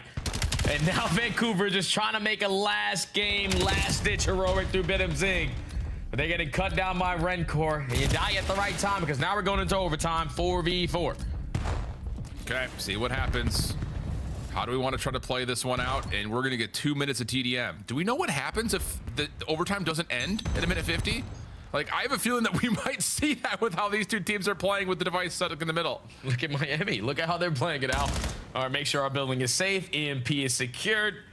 Neither team looking for a scam. Nate is going to connect onto TJ. Him and Rencor trade spots. But 30 seconds already wiped off the game clock. No one committing on a fight. Dude, does it just end in a draw and then we replay the map? Like, I hate to sound a little naive right now, but this may end with all 8 players still alive. Minute 15. And all is quiet. No one wants to make the first move. We're not scamming. For all of the chaos and excitement that we've seen in Overload, this may be the most quiet one, but there it is. Trakes finds the opener. Gwyn, TJ, convert, finding the trades back in Miami, make the first move and have Super left into a 1v3. Able to connect onto 1 and reset. Plenty of time to move, but Lunars holds him back. Now, Super still has a lot of time to work with. And Vancouver are going to try to take mid away. Make sure they try to protect the EMP. Do not line up again for Super as he closes out the game. A 1v3 in the S&D, a 1v3 in the Overload. get the 3-0. Give me a break, dude. Oh, Vancouver can't believe it. I can't believe it. This is next level. First of all, yeah, thank you for this replay. I wasn't sure if he was going to make it all the way. Then this up and over, the follow-up. Oh, my goodness. How clutch has Super been for Miami in this series? I just don't get it, though, Al. Like, Vancouver in the numbers advantage, the only way you lose that is if Super retrieves the EMP and scores it on you. Somehow, some way, he catches us, not one of us, but both of us off guard and guns us both to shreds.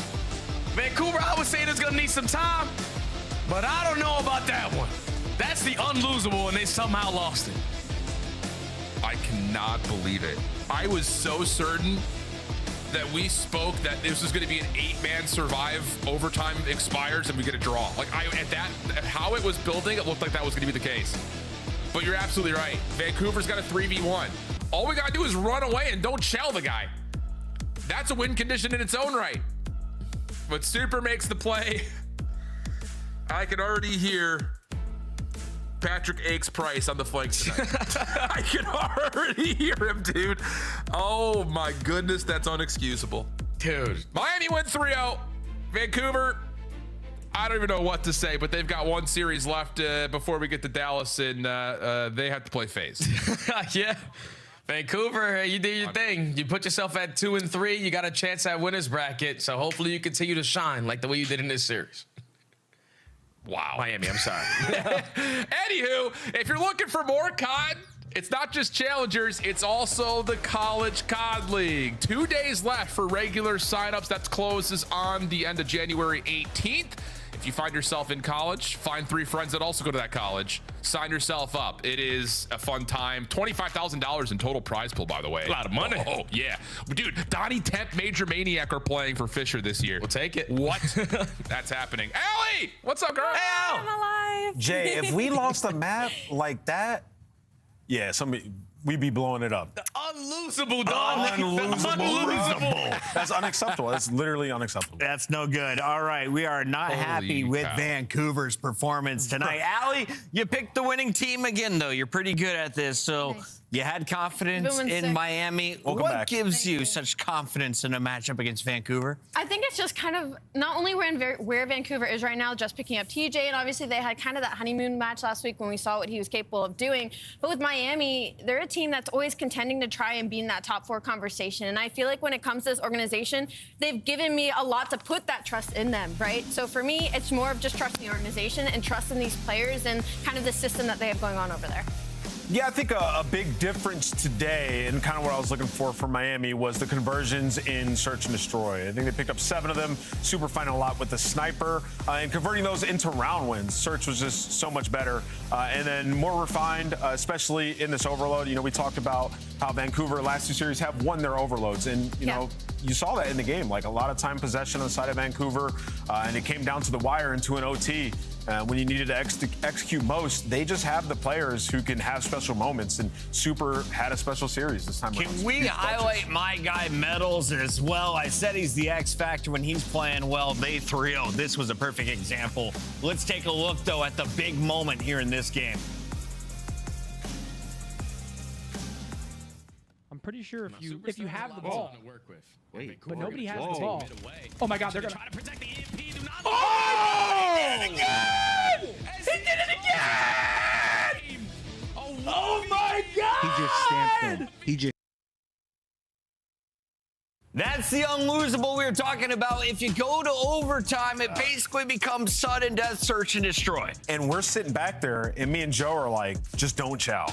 Everybody just sit back, just don't chow. And what happens? Miami are like, screw it, we're just gonna go fight. They start to lose the fight. We're looking at each other like, this is why you don't fight them. And then Super wins an impossible 1 versus 3. Realistically, he killed the guy right before that. So, yeah, I mean, that's just That's terrible Call of Duty. We got to give a shout out to Vancouver's social media manager for all of their artwork, but this was a miss. Why are we in D tier? That's why. Yikes. Yeah, that's why. Proof is in the pudding. Because y'all have blunders like that, man. Like, we got to get into the camp, owners, everybody sit down and just ask them how.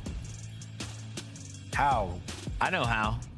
Do you? He got bodied by the clutch master. He goes by the name of Super. At 25 years old, he has taken over the Call of Duty scene in Spain and the globe. You look at his numbers here, Allie.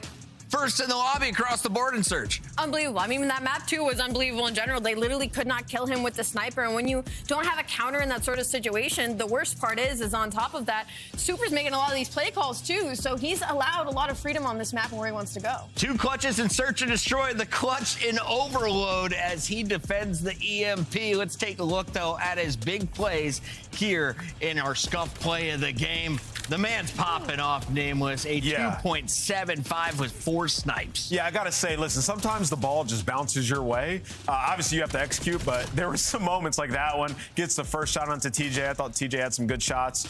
He was catching pixels with the sniper, too. I mean, you're talking shoulders, barely their head poking out, and then that final overload, the ball was just bouncing his way nonstop today. Never been afraid to talk his smack and back it up. Yeah. Super is joining us live here in the Monster Energy Winner Circle. Super, my guy, how are we feeling today?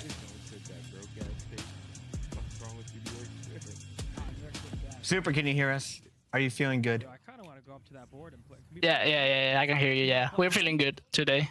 Can you tell me about the end of that map? Because Wheeler came in mind blown. He's like, what just happened? This was another star play from you, but some holes in their game as well, right? Yeah, I mean, I don't know what was that game 3. I don't know what they were doing because we were not getting Charles. So I don't know. It was a weird map, to be honest. Yeah, I mean, they were all sitting back and waiting for you guys. And you decided to be aggressive. Just an awesome performance from you at the end there. Talk to me about the search and destroy, though. I mean, coming into it, you guys could not win rounds even after first bloods. You know, you were last there. Today, y'all found 7 of those first bloods and won a majority of those rounds. How'd you guys improve upon that? We knew from the past matches that we had a big problem in SNDs, and we focused this week on SND especially. And yeah, we changed a bit of our positions on the map and how we want to play some situations, and I think it worked. Definitely did, bro. Yeah, for sure. Kind of bouncing off of that, you know, when it comes to search and destroy, it kind of felt like all of y'all's S&Ds have been really close, but it was almost like you were beating yourselves, like you were making small mistakes. So I want to know, when you guys kind of went back to the lab and we came back after this break, where you think Miami is right now in terms of comfortability in search and destroy, say out of like 10. Like 10 being like nobody can beat us, 1 being like we don't really know what we're doing. I would say before this week, we were in a 4 out of 10, and now maybe an 8 out of 10. Nice. Double up. Love to hear that. Not mad at that. Super, we're 2 weeks away from having brisket with you down in Texas. We'll see you soon. Yeah, see you soon, guys. Thank you. That is Super. He had your first scuff play of the game. When we come back, though, we've got a big battle. Paris Gentlemates looking to challenge Optic at the top. But first, they have to get through another top 5 team. Can Riyadh pull off another upset? Stay tuned. It's the CDL. It is.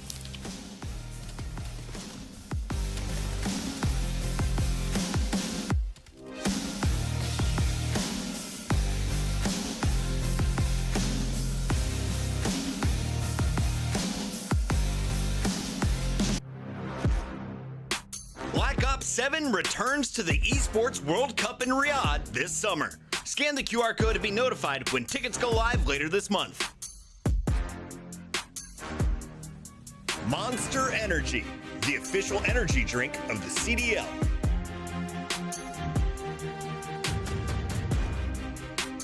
Look like the pros to play like the pros. The CDL team skins are available now. Scan the QR code or check out the in-game store now.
battle of two top 5 squads. There's only 5 teams in the CDL with winning records, and Riyadh Falcons are one of them. MS Jasari and the Falcons family have invested in some world champions, and with the young gun X from Saudi Arabia popping off the way he has, they could be breaking into the top 4 today. Yeah, it seems like they're ascending right now. And you look at this team winning 4 straight search and destroys. They have got that game mode on lock. 9-3 map count across their last 3 series. They're beating who they're supposed to beat.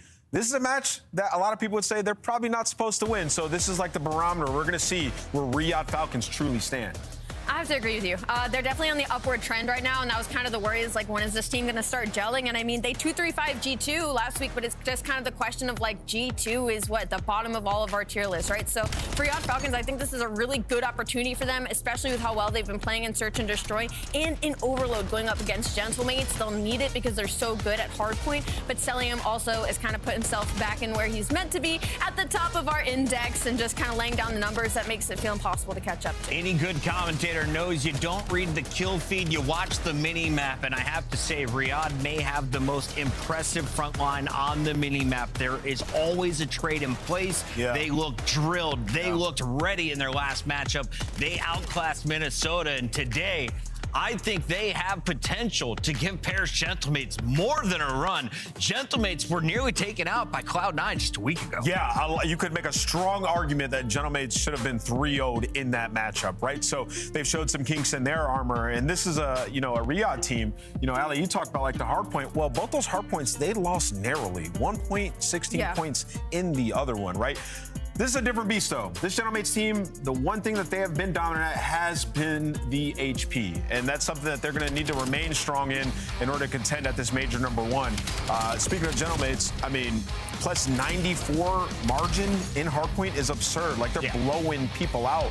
In terms of Overload, that's the one that we're going to be looking at. You see no map pool. They're 2-0 on Den, 0-2 on exposure. So when we get the maps mode spread here, we'll get a big indicator of what they're trying to work on. How hard has their strength of schedule been, though? Have Paris Gentlemates been tested the same way that we're saying FaZe and Riyadh have? They 3-0'd LAT. That was a series Ghosty absolutely took over. Yeah. The other 2 wins, I mean, they played C9 Game 5, Vancouver in a 3-0, and they lost Game 5 to FaZe. So I think it's been decent strength. I mean, look, I think my biggest thing about Paris Gentlemates is, like, with the way Dan has been playing since the start of the year and how consistent it's been. He's cheating. You can start putting it towards the like of Merc. I mean, it's green in the stats all over for Dan Ghosty, and that's your AR if you're a Gentlemates fan right now. So if you have that and that consistency in your back pocket with this kind of roster, you're going to have a good time.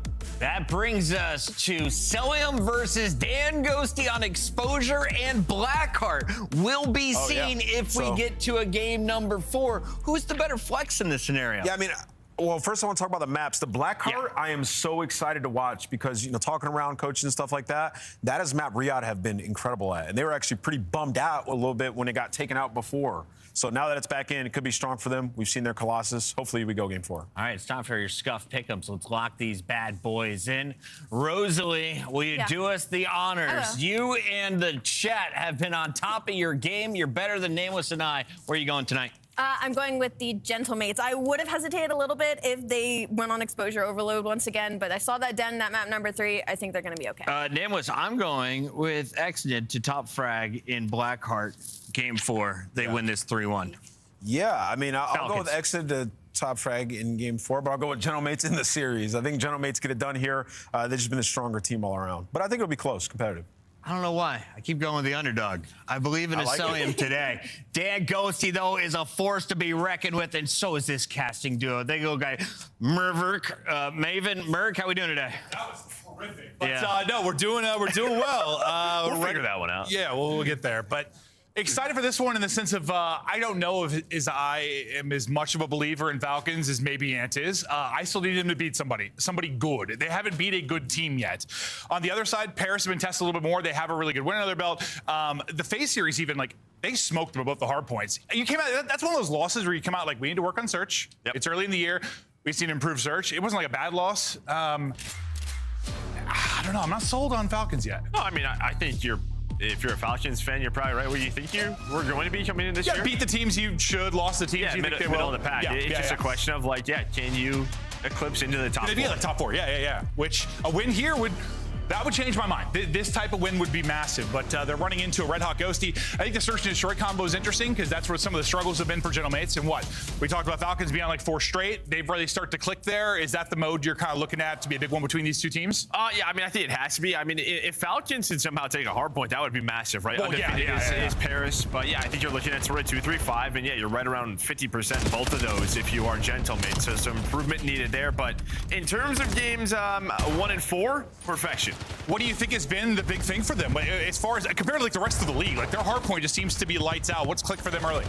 I mean, I think just sort of their roles, the teamwork, everything just kind of makes sense. Yeah, it makes sense. It's like the opposite of thieves right now. Yeah, it just makes sense. They're all on the same page. Yeah. Plus, you have just had, I don't know, this ascendancy of this guy, Ghosty, a 3-0 start. It just feels like, and then you remember Neptune, how good Surge were at hardpoint last year. This is going to be a fantastic hardpoint team all year long. No, it's hard not to be rooting for your Ghosty, your Envoy, based on getting dropped and seeing these guys perform.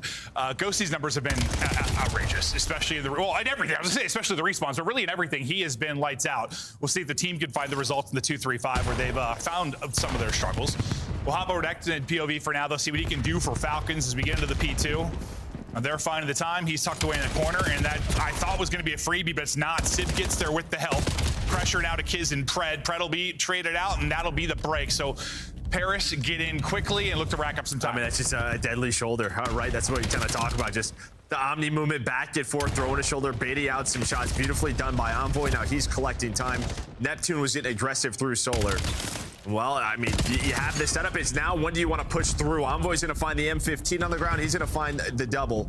Now watch that number 3 Sib. Yeah, he's going to start to flip those spawns. This is what I'm talking about. Everybody on the same page. Find the last guy. That's going to be Exnid.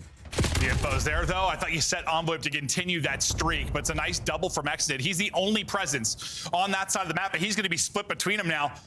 Due to Neptune, due to the rest of his teams being on the other side, does he realize one was spawning behind him? I kind of doubt it. He's gonna read. Wow. He's gonna win the fight. Beautiful there from Exnid. Yeah, I think maybe with his teammates spawning opposite side, right? He knows he's just like, all right, I'm going to get pressure. They're gonna hunt me down. But well, the spawns may not matter. Neptune's gonna find 2 immediate flood through the top window. Goes Gentle Mates, but instead of Exit, it's Kismet this time. All 4. This is what Falcons needed here at P3. Need a little lightning plug, and maybe they're getting it now.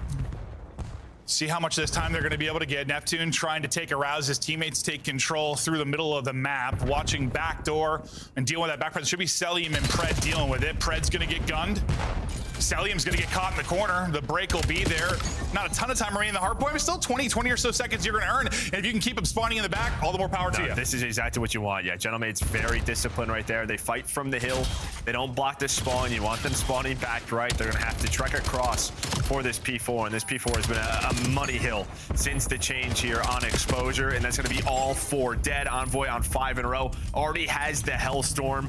And well, this is what we mean, on the same page, but that player does spawn up. Seldium gets an interesting one. It looks like Neptune knows it's possible, but he loses the gunfight, but it's a quick trade there from Sim. No, but it's just little stuff. Like we watched like the flank route, just the timing on the push in the front, like everything collapsing at the right time. It's like something we talked about with Surge a lot last year in Hardpoint. Their timing's being on, they're playing together.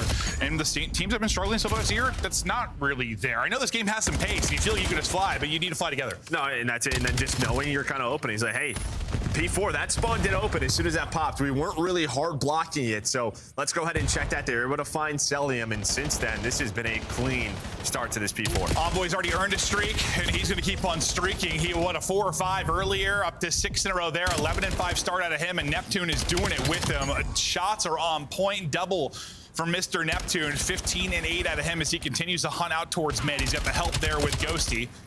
Nice damage arranging. What? No hesitation. I'm going to fly. Best of luck. Not able to get back to full HP and able to apply the pressure. It just seems like the next trade is always there right now for Paris. And again, it's like they're pushing out right when they need to, and they're spawning them at ult. It happens again. That's why you're flying. That's why Neptune's going through the middle of the map. He wants to win those gunfights, spawn Falcons behind him, the team.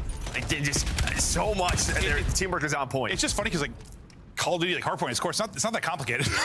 It can get really messy. It can get very messy, but it's a game of seconds and timings and playing together and making those split-second decisions. But they make it look kind of easy, right, when they're playing together. It's been beautiful, and well, that's why they're up massively right now, up over 100 points. That lead continues to build right back into the hard point behind the streak. Neptune continues to shoot straight as a laser, front, back, to the side, everything getting locked down by Neptune right now. Yeah, I would just say, like, yeah, Hardpoint can feel chaotic in the moment when, I don't know, someone's going off on the other team, someone's popping 2 or 3 pieces. That's just, none of that is happening right now. In when you're just going from one hill to the next, where, all right, again, 3, 4 dead right at the start, it makes it very They made a very fast game look not even all that fast, right? Like, it has been a thing of beauty, and this is a blowout. Well, that's what I was worried about a little bit. Granted, 2-3-5 is maybe where it gets more interesting, but why I'm, I guess, a little flustered, we're not done yet, is I wanted the Falcons to at least show me they can compete with a team like this.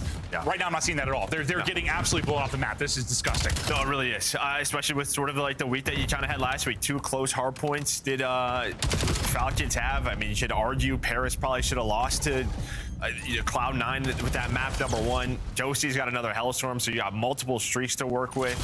But I think the last match for Paris was just a bit of a wake-up call. We're back to the league after the break, get the adrenaline flowing a little bit, and that's exactly what it did. It wasn't like you could say, I mean, they barely won that map 1. Yes, the map 2 and 3 were close, but they blew them out 4 and 5. Yeah. Like, yes, it was a 5-game series. You could say they could have lost the map 1, maybe should have, but they ended up smoking them in 4 and 5. They should have. Should have been 3-0, but it doesn't matter. Should have, could have, would have. Should have, could have, would have. But like the only 2 maps that were blowouts were by them. Like, they ended up handling business late in that series. Streak for Neptune will come to an end. He is leading everybody by a significant margin. 23 from Neptune. We saw the talent on display. It was exciting to have him back into the league last year and the difference maker he was for that Surge team. Now, what a weapon he is for Paris Gentlemates. Ghosty he gassed them up so much. He was surprised nobody else was really going after him, some of the top squads. Couldn't be happier to have him on the squad, and Mr. McLeod putting in damage, 26 and 13. I mean, we're about to be done on the 7th hill of the map. Yeah, no, this is a slaughter. This is the 7th hill of the map. Neptune 5 more in a row. His life continues. Can Falcons get in? Well, they also lost rotation. I don't think they're going to get in either. Sibs pushed this out. Sibs 8 and 16. He took this map off. I don't even blame him. He's like, good shit, boys. Yeah, we're frying. You guys are the best. We're the best. Wow. A slaughter in the map 1. That is honestly what I was a bit worried about in this matchup. Like, I know Ant has them in the top 5. I get it, I guess, with like what's going on with Thieves and everything, but like, we haven't seen an impressive win yet from this Falcons team. Maybe this is one of those scenarios. We've had a couple series this year. I'm thinking of like what, Miami and Toronto, one where I was like, oh God, this series is done after map 1. It gets very interesting. So we're not done yet, but like that is one of the better or bigger ass whoopings we've seen on the year. Yeah, no, it's probably the best one. Yeah, in terms of just like pure discipline, hardpoint might be the best map of the year. But yeah, I mean, I don't know, right from the start, they had the brace at P2. I think that was the only rotation that Falcons won, was that first P2 when we were on X's POV, and he puts the shots in, and then Envoy just kind of fries him. After that, it was ugly. It's just this weird thing of like, I don't know, play with pace, but play with patience as well. Like, the pace needs to come at the right timings. You need to work together on these collapses and breaks, especially at hardpoint. And Paris were so good at it throughout. Yeah, they just made a crazy fast game, one of the fastest games we've had in the history of our esport. Look pretty simple with the dominance they displayed. Yeah, I mean, the map helps, right? Exposure sort of a longer map, and just, you know, I mean, spawns make sense. That absolutely helps you out. Yeah, when the game does make sense. Shout out Treyarch. But yeah, I mean, yeah, flip the spawns at the right time, spawn them at old when they needed to. I mean, they did it 3 hills in a row, and you're asking this Falcons team to break over and over. And it's just not easy to do when you're not finding kills. No, they weren't having fun. They weren't finding kills. They weren't finding time. You're just talking about the next map at this point. Oh yeah, no, yeah. Maybe halfway through that map, you were talking about it. I mean, you got to think. I mean, brother, it was what, like 140 to like 48 or something. There's a stretch here of like, yeah, 110 to 5 or something. I mean, it was disgusting. Yeah, they got to be, I mean, maybe not fired up if you're Paris. You just the other day in the lab, Pred just got flashbanged in the forehead after that one. He's stunned up. Well, I mean, I don't know how else you react. Like, all right, brush that off. Focus on the. But listen, we focused on the 2 and 5. For the search has been good. They're on what, 4 straight. Yeah, that's really all you should talk about. But the tough part for them is like, you got to think. Especially, I know there's been a series since then. We've had some time off and whatnot. But like, the big thing goes. He said they got to work on a search and destroy. I'm excited to see if maybe they've been finding some improvements there. That's the big takeaway after the phase loss. And the phase loss doesn't look as bad right now. No, at the time, I was like, I mean, we thought FaZe were solid in some spots, but it looks a little different now after that went up versus Optic. No, it does. Yeah, and I mean, yeah, I think Paris, like, you just have some really strong S&D players as well. In Envoy and Ghosty. Yeah, sure. They're going to figure this out and see how they want to play it. We're doing a raid, search, and destroy. So, yeah, I mean, I'm not worried whatsoever if I'm Paris. They're going to figure out search. Yeah, we'll see if that figuring out happens quickly, and maybe going to be one of our favorites going into Major 1. We still got a couple of weeks of action before we get there. And listen, a lot of teams, several teams, even at the top, have had like some good wins, some bad losses. I mean, you look at Optic, you look at Thieves. Some of our top teams, like you've looked really good in spots and you've looked really bad in spots. It's going to happen to everybody. I mean, same for Paris. They didn't, even though they beat Cloud9, it wasn't it wasn't the prettiest of wins. You can't expect to be the best at all times. I think that's why, as much as like I want more matches, having less matches sometimes puts more pressure on them, highlights your weaknesses and strengths and things you really need to work on. We're gonna take a look at some stats here before we get ready for the search and destroy, though. And these have been the S&D stars for him. Sib on one side, Selim on the other. Cell, after a slow start, has been fired. No, especially in search and destroy. I mean, 1.79, just unreal stuff from him. And he's also been the guy like opening, finding those first bloods, but just the average damage per round. The guy's pretty much getting a kill a round. Just ridiculous stuff from him. Yeah, I mean, we don't know if he's gonna put up the same stats maybe he has when he was on that FaZe team. Very, very different roster. He has different responsibilities. He's still, well, his responsibility is still get kills, put in damage. That's always probably gonna be Selim's way. After starting slow, though, he has gotten back. He's sitting around like a 1-2 or something. He's kind of back to that MVP type stats, but you know where that's gonna go away is matches like this. I mean, yes, he did it against teams they're better than. Okay, I understand he can do that. Can you do it here against the top? Yeah, I mean, it didn't start that way. Yeah, we're playing with some of the other top teams. Didn't start that way for him, so. And well, it didn't start so far this match. In map number 1. No, it did not. No, it did not. But as we said, I mean, search and destroy for him has been unbelievable. Just gonna have to bring it here in these matchups. Like, yeah, this is how this team is probably gonna beat some of these top teams, is through a 2-3-5. Yeah, man, hope he can steal a hard point from time to time. But yeah, it's going to be a lot of 2-3-5 with the hard point looking the way it did, at least in that map number 1.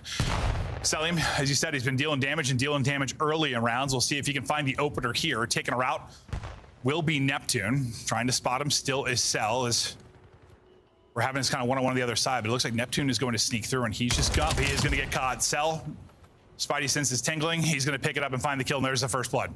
And I thought Bomb was starting to go down, but they're going to hop off of that. Maybe just do the info that MC has, or maybe Nade just thrown through the middle, so they don't want to get shot. So X is going to hop off of it. Now I'm going to restart that. Everybody in a group on up now. Ghosty taking some damage. Selim finds his second on Envoy, just backs up to his team, plays inside art. Beautiful stuff from him. He should be on for an ace, but I think a stun or a nade, it connects. Pred's got his back. Cell 2, Pred 2, but Cell calls round early on. Gets the blood, gets the second, gives him a 4v2 early, and allows for an easy situation towards Bomb. Exit very vocal during the break, but honestly, Cell was kind of, that island player on the offside did a great job, just making sure Neptune didn't sneak through, and then getting back to his team to help out. And it looked like they were looking for him. Paris was. They were looking top bedroom, but he never really showed or never spotted anyone. Right? Neptune was playing through waterside, and yeah, just sort of a timing. All right, around this time, I have to turn around, check the full flank as they could get under me. And well, that was the right call from MC. Yeah, I thought MC was maybe just going to flank for a second and not push through, but yeah, he is pushed through, gets caught. Let's see how the offense fares for the Paris Gentlemen. Boys, we showed Sib as being one of their difference makers in search and destroy. Ghosty already tagged up in a little bit of trouble. Sib's going to get dropped immediately with pressure up through mid-map, trying to trade out his Envoy, but maybe a dead slide or just great shots. He's not able to get out of harm's way. Numbers quickly for Falcons, and it's down to just Neptune. Great stuff out of Falcons thus far. I mean, just dominate middle of the map, right? And Bomb happens to be there, so it's going to be that much tougher for Neptune. M15 in hand, but as soon as you see all three going to fly at you, just don't want to give any free kills away. Pred almost gets caught, but just gets behind the rock, and here we go. Falcons going to soar, they're going to fly on through, try to catch Neptune. 40 seconds, not a lot of bullets in that main weapon either. Yeah, buys himself enough time, though, to get the reload away, but good luck with this. Xnid, lasers, nice shots there to close out the round. And this is that map I feel like we haven't seen a ton of, and I think it's partially due to the differences in how it plays, due to the past, but it's one of those maps that maybe if you do like it and it's in your back pocket, you're gonna be able to catch people, because it seems like one a lot of teams don't want to play. Yeah, no, I think sort of the middle Zay thing is a big change, but I think that got updated recently, so we'll see if that changes anything for some squads. But yeah, I think in the past, it's a lot of sort of mid-map control defensively, and on attack, it's just I don't know, where do you want to plant the bomb, right? Where do you want to decide to go? Try to throw some fakes. Just keep the opponents on their toes. 2-0 to Falcons. Pred yet to die. Well, they nearly lose people early with the pre-nades out towards the back driveway. They've wrapped this completely out to the other side. Cell looking for an opener, and his guy is not missing right now. Envoy is going to get one at the same time, well, right before. He'll technically be credited with the first blood, but Sib just making sure he doesn't give the angle to Cell here. He's going to, well, he does give it to Cell. He challenges to get one and gets traded out instantly. So Cell now up to 3 straight. 2 versus 2. Pred's POV here. I say you'd have a big one-on-one the opposite side of the map, but I think he just spotted Neptune. So he almost was getting caught. Pred was just trying to hit a long route or a late flank. Well, now they have so much info, so pretty soon Cell should have to turn around here. At least that's what he would think, but maybe just going to go for this bomb plant. So, I mean, they've pretty much cleared everything, I guess, outside of basketball. Yeah, just peeking it now. What is this timing like? Well, he's going to spot him. Spotsman stays up. Pred now inching forward. He's able to catch one. Damage into the second. Neptune will get the kill. 1 versus 1. Just under 20 to go. Cell not planting. Hunting for the kill. Nice little jump peek. Takes some damage, though. Great clutch there from Neptune to win the 1 versus 2. That's one I honestly, I'm probably picking Cell all day in that type of gunfight. But Neptune, beautiful play there behind the rock. Yeah, I mean, just hits a little jump up, right? Able to change up the angle there. Has the M15. That's going to help him out. And, well, yeah, I think maybe Celium jumping up there just takes his aim away just for half a second. Or just the rock. The rock is the strength in that fight, but beautiful stuff out of Neptune. I mean, Cell, we know how good in one-on-one fights he is. He's like giving himself advantage in what feels like every scenario there. Just not able to find it. Neptune. And that's a massive win, just based on how this search was going to get around on the board. Stop kind of the flood that was coming in from Falcons. 1-2 looking a lot better than 0-3. Sib, his turn to laser. Cell taking out the early round. That's a big pick for Gentlemates. Just no early pressure from middle of the map through from the defensive team. So you're just going to take those gunfights. Had multiple members challenging there. And now you have this A bomb site open. You have laundry control due to Envoy. So Falcons going to have to retake 3 versus 4. Planner will get out clean. Ghosty stun, trying to get away. He's got help to work with here. Pred's got the snipe out. We'll see if he can get set up to hit an angle here. Yeah, it's just none of the angles are really not ideal. Yeah, where they're playing from. They're playing double laundry and then close rock. I mean, the one player is really Neptune, but he's all the way back driveway. So it's not like you're playing around ring for the sniper to hit, but it may not matter. Pred's gonna hit one, but the big thing is the time. The Falcons, they have to go, and it does not matter. It just takes a little bit too long there. They don't find the kills. Yeah, in a lot of situations, having a snipe is great in search and destroy. There, not the best. Yeah, with the setup you have from Gentlemates, it's the fact that time is against you. I mean, they get a clean plant down. You're down a man already. Not ideal part to have snipe. Yeah, if you have like a ring set up there, or maybe you can sort of jump over top laundry or jump through middle of the map and check those angles, maybe there's a chance. But the way they're playing double laundry, it's like they knew he had that. Just don't give him anything. Yeah, it's exactly what happened. Back-to-back rounds now for Gentlemates. A lot of talk was Cell in the early rounds. All the first bloods you were finding if you were Falcons, but then what Envoy was able to get one. Sib, his turn in that round. Suyu finds the success in the opening of this round. Sib looks like snipe out for a second for a peek, and he's going to swap out of it. Pred, no snipe in hand. Neptune, water route in round 1. Didn't turn into anything for him. Will it this time? Yes, it will. There's a blood for him. He's got a lot of company here. Can he get out of this with his life, or can he find a second kill? Well, he's going to keep going. He goes on through. He almost gets his second one. You had some shots in over the top from Envoy. But yeah, almost made a play out of that. At least gives his teammates the info. Look at Sib and Yoshi's position. They pretty much have them trapped in. Yeah, that's a tough gunfight for Exit. For Sib with a car heady. Beautiful shots from Sib. I think Exit, he was frustrated. He's like, yeah, I'm not winning that fight. No. He's even holding that angle. Like, that's going to be a tough one. I mean, plus you drop bombs, so 30 seconds. So split here, and you gotta take the gunfight again. And because bombs there, Sib's just gonna hold it. Yep, he's gonna hold it. And well, Sib is one of those guys that's probably not gonna lose that gunfight from that position. He's on 4 in a row now, 5 and 3. Beautiful stuff out of him. Honestly, feels like his first kind of pick Things have turned around for this Gentlemates team since that point. Sib got going, and so did this roster from down 0-2, now up 3-2. Dan Ghosty smiling. Yeah, and last offense, they really focused on middle of the map here. So we'll see if Falcons try to challenge this. You obviously have the top Zig jump up. It feels like you're gonna have to, I don't know, use that sniper to either watch it if you have it, or just sort of old school, just maybe 3-4 challenge it.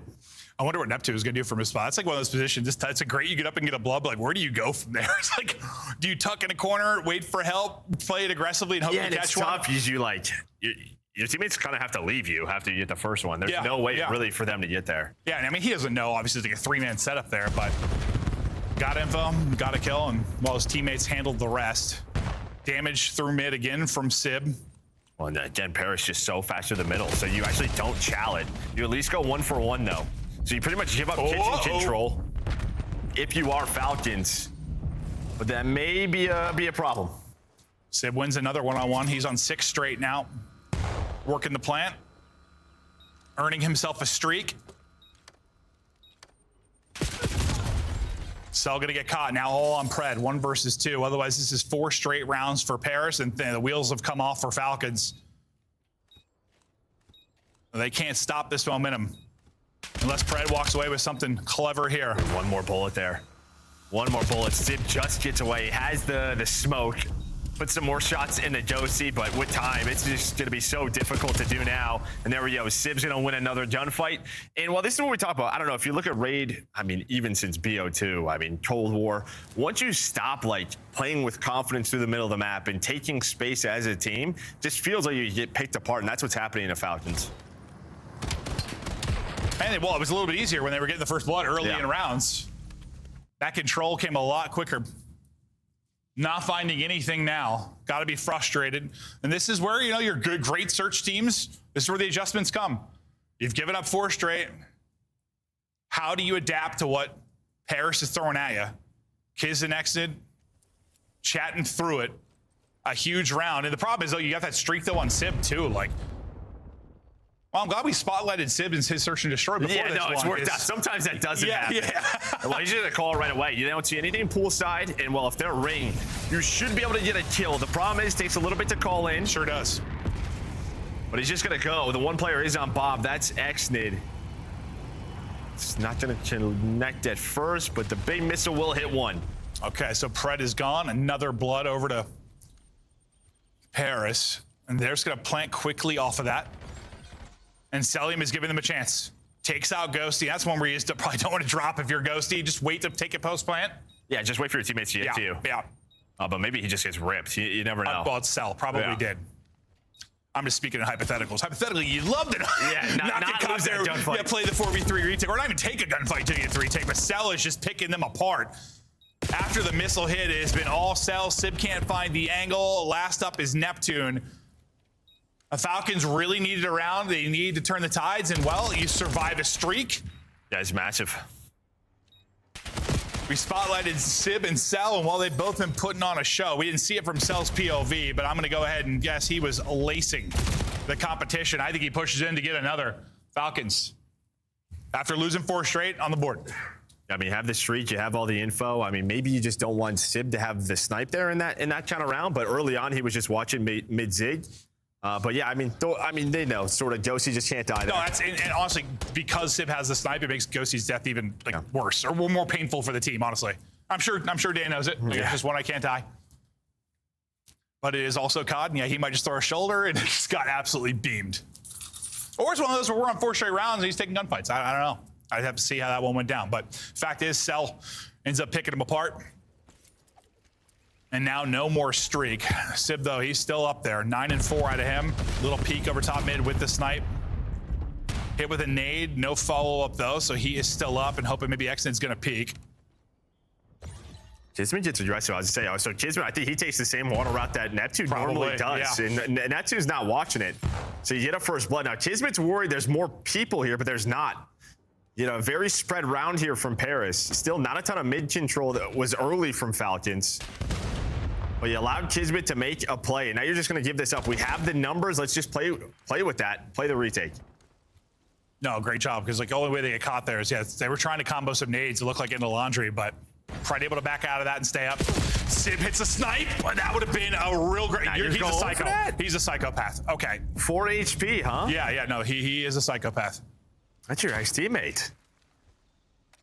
Dude, I love it though. What was it? Was it the case on turn of the kickoff? That was like a massive round, and he just sprinted out mid on like. He's still doing it. This guy's playing a pub right now. He's a nut job. Yeah, he like hit market, right? Yeah. On Scar, just with a sniper. We're like, all right, just slid out. Kismet checks it, doesn't realize he's there. He might be able to get the kill after the plant though. Ghosty able to snap back and get it. What an insane sequence of timings there. 2 versus 2 now. 35 in the post plant. Here we go. Pred starting to work inside a ring. I mean, they have the info. They know their laundry side. But it's about winning the gunfights now. Great shots again from Ghosty, but Envoy's the one who's going to get picked. 1 versus 2, 20 seconds to go. He's going to find the first, but the number's strong for Falcons. Nice plays there out of Kismet and Pred. I don't know what that Sib round was. I love him. Well, that's an ace for Kiz, right? Yeah? I love him. Is it? He got the early blood? Well, 4-0. They won 2 rounds. No, that's right. That's right. Yeah. Some big moments from Kiz, though. No, that's the one I'm confused. When I see 4 straight up there, my head sometimes like ace.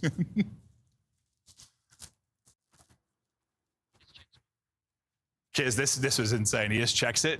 Just no angle to spot it. Yeah, and then it gets planted right afterwards. Like, oh, lit. And Dan hits the backslide and has the M15. And he's just like, okay, I have 22 HP. Oh, Kismet nearly got evaporated. Yeah. That would have been a real frustrating death. But instead, it's a round win. And now we're back tied up 4-4. Falcons' success has been off the back of their Surge and Destroy. And they're bringing it back now. They were the team that need to make adjustments. Now, well, really Paris, they need to do that. Because it is mid-map pressure and space for Falcons. Pretty passive out of Paris for now. And well, Celium doesn't see any poolside, so he says, hey, kids, come plant this bomb. So B bomb side is open. Gonna trust this guy, trust the info, nothing inside a pool. So another 4 versus 4. The one player on an island is Exton. This is a tough scenario because you can get double chowed, but you can also just get left on an island, right? Your teammates could be in a 3 versus 4, and that's what's going to happen. Yeah, so Exton, he needs his teammates to find enough kills, and well, they're going to do just that. Now he can get involved. He's not even going to be needed, I don't think. Or will he? He's finally getting involved in the action. Civ, though, last up. The team ices it up for him near the site. Yeah, they tried to cut it up through mid. Take him out of the play. Unfortunately, didn't find any success there. 3 straight now. 4 Falcons. It felt like the map was getting away from them, but now they're on match point.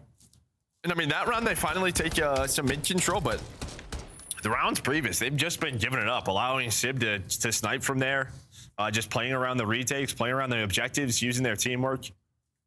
So it's nice stuff from them, but we'll see what Paris goes back to on their attack. Paris trying to push us to a round 11. Falcon just trying to bounce back after getting just annihilated in that map 1. But hey, you win this, you're tied up 1-1. Doesn't really matter. Yeah, well, how you get your map wins. Let's say there we go. So Paris just goes right down the middle again. But look at this switch up. You're going to get 3 through the flank quickly from Falcons. Just who picks up on this? You're going to have what? Ghosty inside a Zig. Doesn't look like he gets spotted, though, or spots them. They're going to have no idea. Sib is dead to rights. Sib has no idea. Ngosti's going to lose his fight.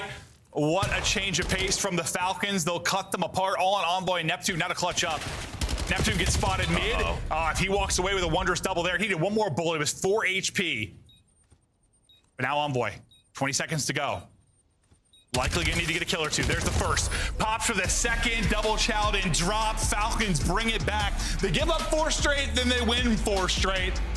Falcons take it 6-4, and now we're tied up. And what you see on the Paris side, some of the good moments in Search, you see in some of the moments that they collapse. And that one, we wanted to see some of the change of pace, some of the adaptations you were going to get from Falcons. I mean, yeah, the 3-man hit through the flank. And Ghosty's timing, he checks it twice, just checks it right before and right after they get through. Yeah, I mean, Paris, the one like real blenders, maybe that 4 versus 3 with the street, that's probably the round they're really kicking themselves. And that's also that's the turnaround round for Falcons. That's the first of their 4 straight. And on the other side, like, then deeper in it, it's just sort of like their retakes in their setups, right? Just the info that they had. They just didn't have the information. Ghosty gets some awful timing. It feels like you know, if one of his teammates has mid control, maybe he can just watch the full flank. But just great stuff from Falcons because they don't really contest middle. They try to play around the outsides of the map, the outskirts of the map. Kismet makes some big plays. That last round, they made some adjustments. Just great stuff from them in that map too.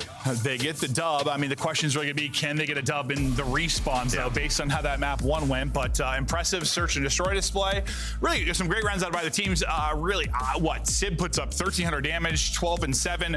The guy's a psychopath on the map. The 4 HP snipe chow mid was something. If you would have found an angle hit a shot though, and sometimes that person in that scenario just doesn't expect it. Oh, why would you?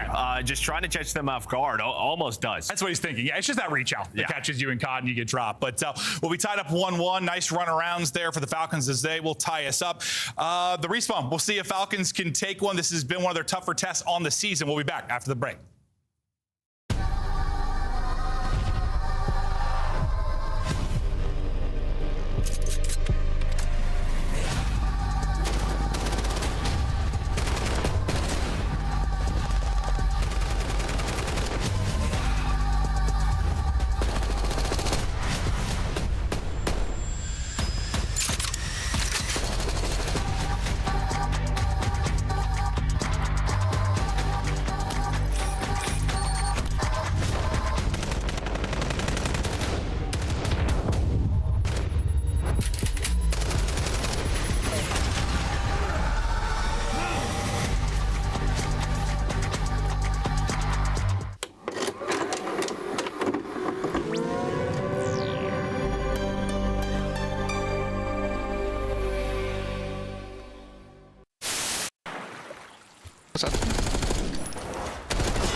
Oh my god, he's so nervous.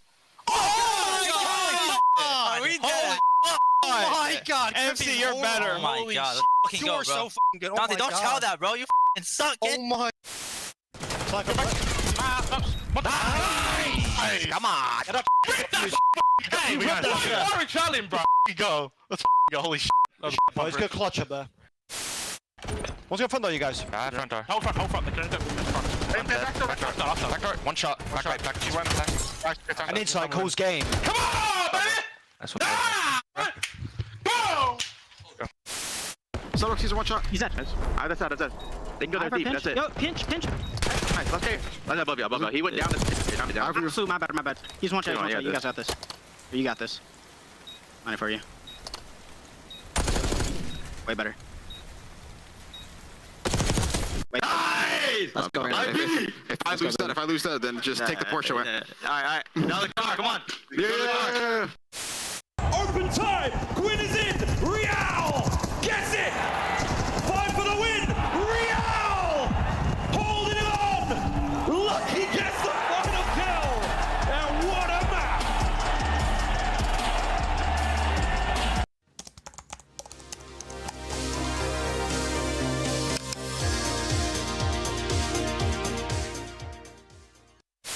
Scrap follows up with another one. It's all going to be on to Brezzy now to make the play, and he can't do it. This is dominant from Ultra. Scrap just stood up, celebrated, took off his headset. You got another round, bud. He's locked.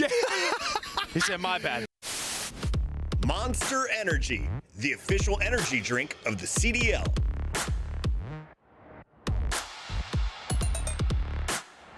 Look like the pros to play like the pros. The CDL team skins are available now. Scan the QR code or check out the in-game store now. Scuff, official controller of the CDL. We are back. Falcons have tied it up after the search and destroy. We'll take a look at some highlights before we get into the map 3. Looking forward to Overload. Any opening thoughts? Well, I mean, it's what sort of the desk talked about. For Paris, you're 2-0 on this map. You're 0-2 on exposure. How the map vetoes work out, you're able to get this map. So you're feeling confident, especially after the map 1 respawn. Yeah, I would think so. But maybe you slow the passion a little bit as Falcons managed to walk away with the search and destroy win.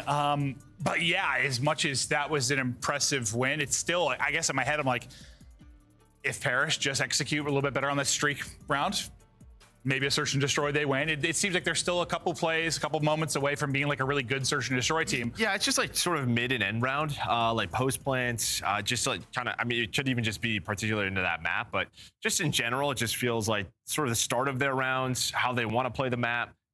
Seems to be working well. But. Yeah, well, listen, we've had teams in the past, always go back to like your old Luminosity team or something that's like really, really good at respawn, and like search doesn't click for them. This doesn't feel like that. This feels like this is a team that should be good at search as well. I never played for Luminosity. I have no idea what you're talking about. Yeah. But it feels like they should figure this out, right? Like, yeah, no, it's not like they're going to be really good at hardpoint and struggle in search all year. Like they have the pieces to be good at search. They do. And sometimes like later in those rounds, just sort of comms of what do we have? Just keeping that small talk up as the round develops. Yeah, all need to get on the same page. Still very early in the year. Map 3 now. Dan, you said Paris 2-0. Look to move that out to 3-0. The opening gunfights, you know how crucial they can be in a map 3, regardless of mode. And while it is all Paris early, but that's a big one from Kismet to at least stop EMP for a moment. Will that delay be enough? It's enough to get your teammates off spawn, and Neptune, he needs to walk away with something there. He doesn't. He gets a kill or two. Maybe you push it forward. But honestly, I think that's Kiz. Kiz's pick is probably everything from a timing standpoint to delay an opening score. Yeah, it looks like someone also pre-stunned Neptune. Just to know that he's already that far forward into that B hut, because if he has a chance to get a kill or two, yeah, it's probably already 1-0. I didn't realize that hit, so yeah, that's a big difference too. I mean, the fact that he's able to get that, well, it still may not matter. Just right off a spawn, you're going to get a bunch of kills, 5 in a row as a squad, 1-0 Paris on the board. Yeah, I feel like Neptune died a second ago. He's already getting kills in their spawn. Yeah, no, he just ran up the middle of the map. Sure did. Guy plays, I don't even say reckless, just without fear, man. It is very, very fun to watch. A little win on one side for Cell. Cell attack on a second, but holding the line on this side of the map will be Paris. They're going to wrap this bottom. They're going to leave Neptune on there to keep people honest, maybe. Or just maybe catch a kill as they rotate out. He's not going to be able to do that. He'll delay the wrap for a second, but you got to wait here for a moment. You got to wait for Neptune to get back off spawn, see what he can work up their middle. Yeah, but I just like seeing that from Paris, right? Did it off a roof spawn. That's sort of this. You want it on the opposite side. That's where you're going to score the most if you are Paris. And a lot of times we've seen teams throughout the year just waste so much time. As soon as that first goal comes in and it spawns roofs, it feels like you're just wasting minute after minute trying to score A. Yeah, and you kind of ruin your good side. So Paris heads up play. Now the big thing is the reset here. Is that going to happen, or can they get to it before it does reset? They do. That's a big scoop. No reset. Back up towards top. You got a 2-on-2 here for the score. Big gunfight's going down. Envoy able to get 2. Scoop it, but can he actually get through to the score? Not going to happen. It's actually Sib's nade that's going to catch him. President nade over the top, maybe to give him a little bit of help. It's actually going to be the goal line defense. And then Ghosty's going to nade Sib. None of the frags connecting on the right players right now for Paris. This might set up a counter score for Falcons. Yeah, you just got to deal with this one player, but Envoy and Sib both find kills. So if that goes a little bit cleaner, yeah, it's probably a tap. It's probably 1-1. The good thing for Paris is at least they know their nades where they want them to hit. They do hit. They hit in that area. Well, and Ghosty takes an incredible route up through mid, flanks 2 players. They both line up. I think he gets 2 basically for free. He's going to drop, but he's going to be the crucial opening leg to help push this forward. Sib walks away with a triple. Exit counters with 2. The wackiness goes down, and where I thought maybe Paris were going to get a score, the defense holds for Falcons. Yeah, it's just tough. You have to get across, right? Yeah, I mean, leaving that garage area, trying to get by the G. A lot of the times there's a closer spawn towards A as well. So, yeah, just immediately Falcons had that flank. So dealing with this first pressure from Paris, so far so good for them. And now trying to take a roof side. Pred's working up the gut, and here's a scoring chance here for Falcons. Pred, you need to get that kill. Sib being so annoying, though. Nice little snapback from Pred. Sib still weak on the reach out. And Pred, from frustration to a double. Beautiful out of him, and there's the score. One moment. Now is where it's tricky. We're going to bounce all the way to bottom side. You already have a setup for Paris. They're in position to turn this into a quick counter cap.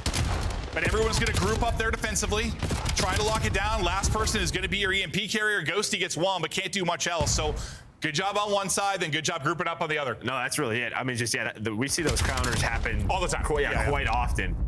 But just heads up play, make sure you have that cross. Stuns and nades are connecting. Well, it's like you invest so much to score from this side on B. Like, it can be so... You like put everything behind that score. Well, then when you're going to score B, they're spawning A side, right? So they have that quick spawn. It's right where that EMP is, and they just go.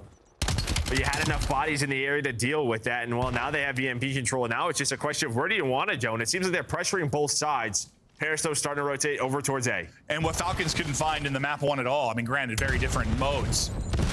Any freedom, any openings, like they were just kind of manhandled, and the entire pace of the game was dictated by Paris. Here, they found their openings, and that's been crucial for players like Fred. I mean, he's 12-7 on 5 in a row. To me, that says you've had some semblance of control at times, because that's giving him freedom.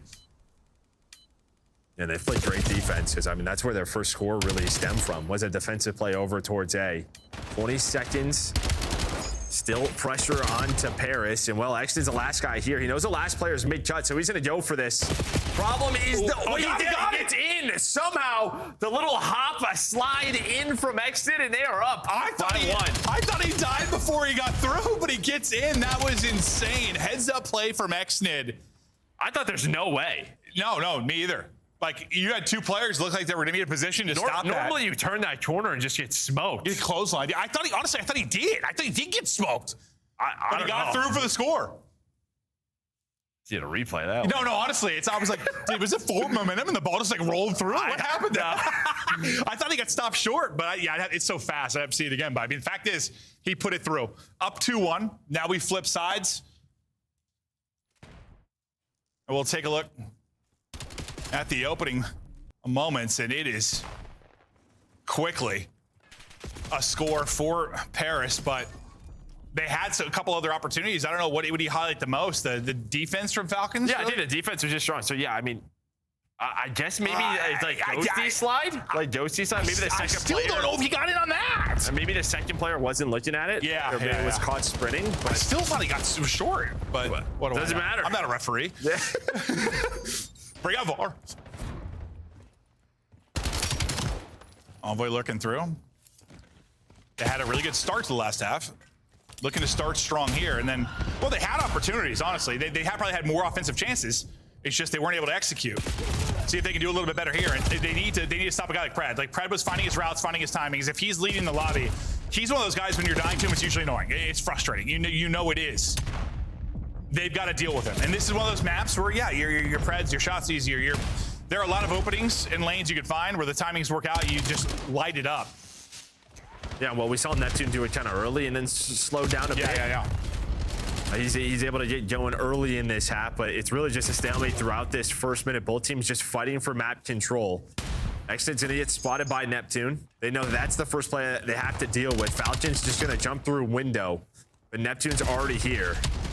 Is what, Paris down 1, series tied up 1 apiece. Let's go to a listen with Gentlemates. We got the nice. Let's go all spawn. Come left. Probably spawn window. Yeah. He could be left or fucking. I don't see anything left with him. Yeah, go left. You guys go left. I'm just holding outer P2. One shot. Really weak. Nice. There's gonna be more here. Yo, outer Kismet, one shot. I spawned. They're gonna be captured.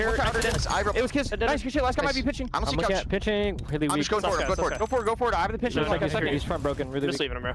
I'm getting window heady on me. I'm trying to live. I have a child. Jed. Nice. Keep me back. Keep me somewhere there. Close outer. Nothing small. Small exit. One shot. Outer so. One shot small and then outer Kiss. Smaller Kiss. Outer. John's gonna quick.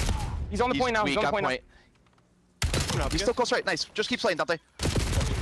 There's 2 there, bro. Outer and behind the tree. I'm pitching their top 3. Outer wrapping. Yeah, I'm going outer right. and behind the tree. Yo, ball hit one. Window late. Hit him once with the ball. What's you, Trev? I'm going to make cut. Already through lockers. He's on point. Nice. Good job. Yo, Kismet, one shot. 2 more mid cut. 2 blitzing it. You gotta live. Top window close. Top window cell. They'll have drop in a second. I rope. I have inner I'm waiting. I didn't get the pinch. I pinch. I got naded. I have a trophy there. I'm needing it. Crossing that. Ball short. And short and 2 by ball. Nice. Last in lockers and ball. Alright. Right in lockers. Wait, ball in lockers? I spawned deep. Yo, in lockers. On the heady. I got him. Excellent. Nice. They're gonna be Dojo. I needed it. Dojo. Nice. 3 guys. Come on. I want server quick. I'm pitching mid. I'm wrap mid. I'm getting your dojo. Yo, mid cut dead. Weak on A. 2 on A. I got one on A. There's one back right. Server to B.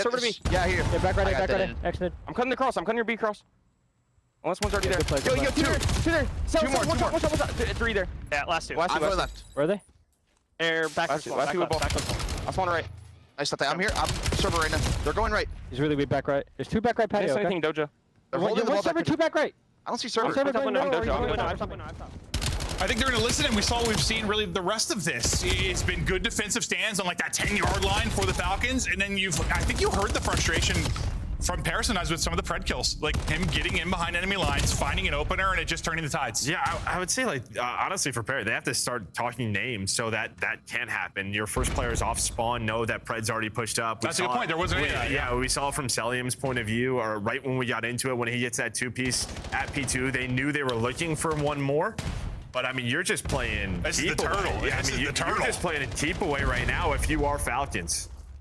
I mean, like, back in the day, we talked about this like CTF or something. You turtle, you might, yeah, it is a risk. You might get caught, and this could turn into multiple scores if things fall apart. But so far, with the cover they've got in the back, they've been able to deal with it.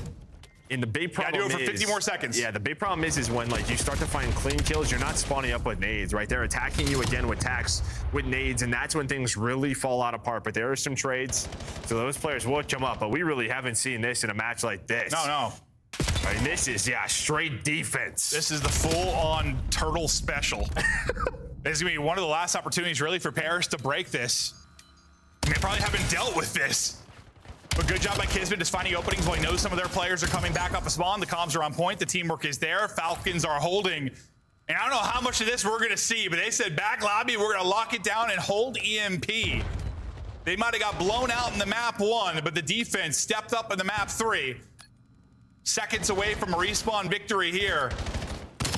Here we go. Got a couple died. Here we Can go. they get a touch on it? Trying to get across. They aren't able to get a touch. Falcons turtle it up defensively and get the round win. Got a little bit dicey at times. But that had to add.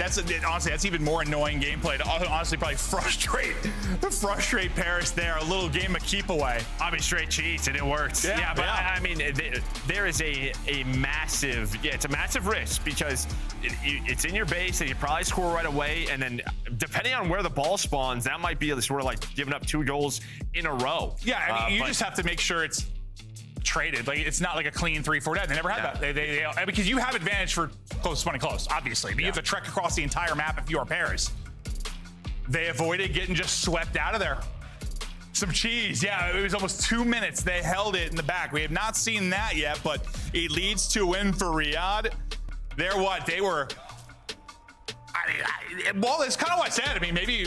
Well, we had a series like this before, kind of with Toronto and Heretics, where after map 1, I'm like, wow, they're gonna get blown out, and then the series looks a lot different after a couple of maps. And, you know, we kind of talked about like in map 2, maybe just some of Paris's, I don't know, like late round issues. I think like maybe with that listening, you're starting to hit. There's not a lot of voices. I heard a lot of Envoy at times, and outside of that, like Sib and Ghosty are, which is a bit surprising. Usually Ghosty is saying everything. A yapper. Yeah. Talks about everything. Didn't hear him much. And I don't know if that's one of those things where it's like, a little bit easier to do in Hardpoint than maybe it is in Overload, especially. Yeah, I think the calling names things might be massive. You've always talked about that. I don't know how we're not doing that right now. How huge that is. I mean, what year is this? And we're still not calling. Every team should be doing this. And just let your teammates know who we're looking for first off spawn. And there were 2 moments in that second half, right when we went to the listening, and then that Pred play. But yeah, you just have to be ready for that. And they were not. No, there were so many times where Pred just found an opening through mid or through like the flank side route, and he'd only get 1, sometimes 2, but even that 1 just turned heads and led to success for the rest of his team. I mean, I think, yeah, if you told me like Pred would have the most kills in a map like mode like Overload, I probably think they win. Honestly, like I probably do, just due to how he plays, because where he's finding his kills is gonna be so annoying. You see these guys just sort of laughing. We locked that down for 2 minutes. I mean, you got to make sure you have trophies down. In a way, I would imagine they would have to practice that. Like, what are you picking up? Like, where do we want to play this from? Because if there's a slip up there, game can get away from them. Yeah, I guess the good thing is you had a lot of cover.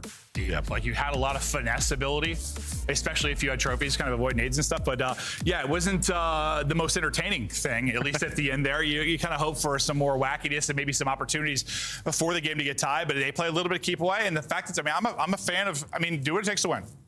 Do what it takes to win. They're still they get to a game 5, depending on this Black Hardpoint. Like, you're probably happy if you're Falcons, right? That's what you want. You want to get those game 5s with how their search has been. Yeah, and as Ant said, like they were one of those teams. I think FaZe included in that, like teams that Blackheart was out at first. They were pretty frustrated. That's one that they thought they're going to find success. That's one that you talk about Falcons they like. We're going to see what we get out of them on this. But we're looking at some of the stats for the map one. Listen, it was not good. It was a 250-50 type game. Paris had their way. Well, we talked about this, right? Just sort of, we've had these map one blowouts. Yeah. And then we've had some crazy series. It's the Heretics Toronto one comes to mind. You and I cast that like laughing after the map one, and the next thing I know, we're in a map 5, which might be the case here as well. Or it's just, I mean, it's showing, I don't know, like everyone has some weaknesses. Like there's not, I mean, we thought, coming into the year and with some of the early stuff that Optic probably didn't really seem to have any. They were the most like well-rounded. Then early on, what it felt like all the top teams had some weaknesses. It was like FaZe and Hardpoint, or now Paris and Search and Destroy. Thieves, I don't know if they know where they are on the map, so that's a whole different conversation. But there's openings, I think, for some of your middle of the pack teams to come in and find upsets on the top teams. There just is right now, 100%. Yeah, we've already had those chances, or they have had those chances, and here's another one here.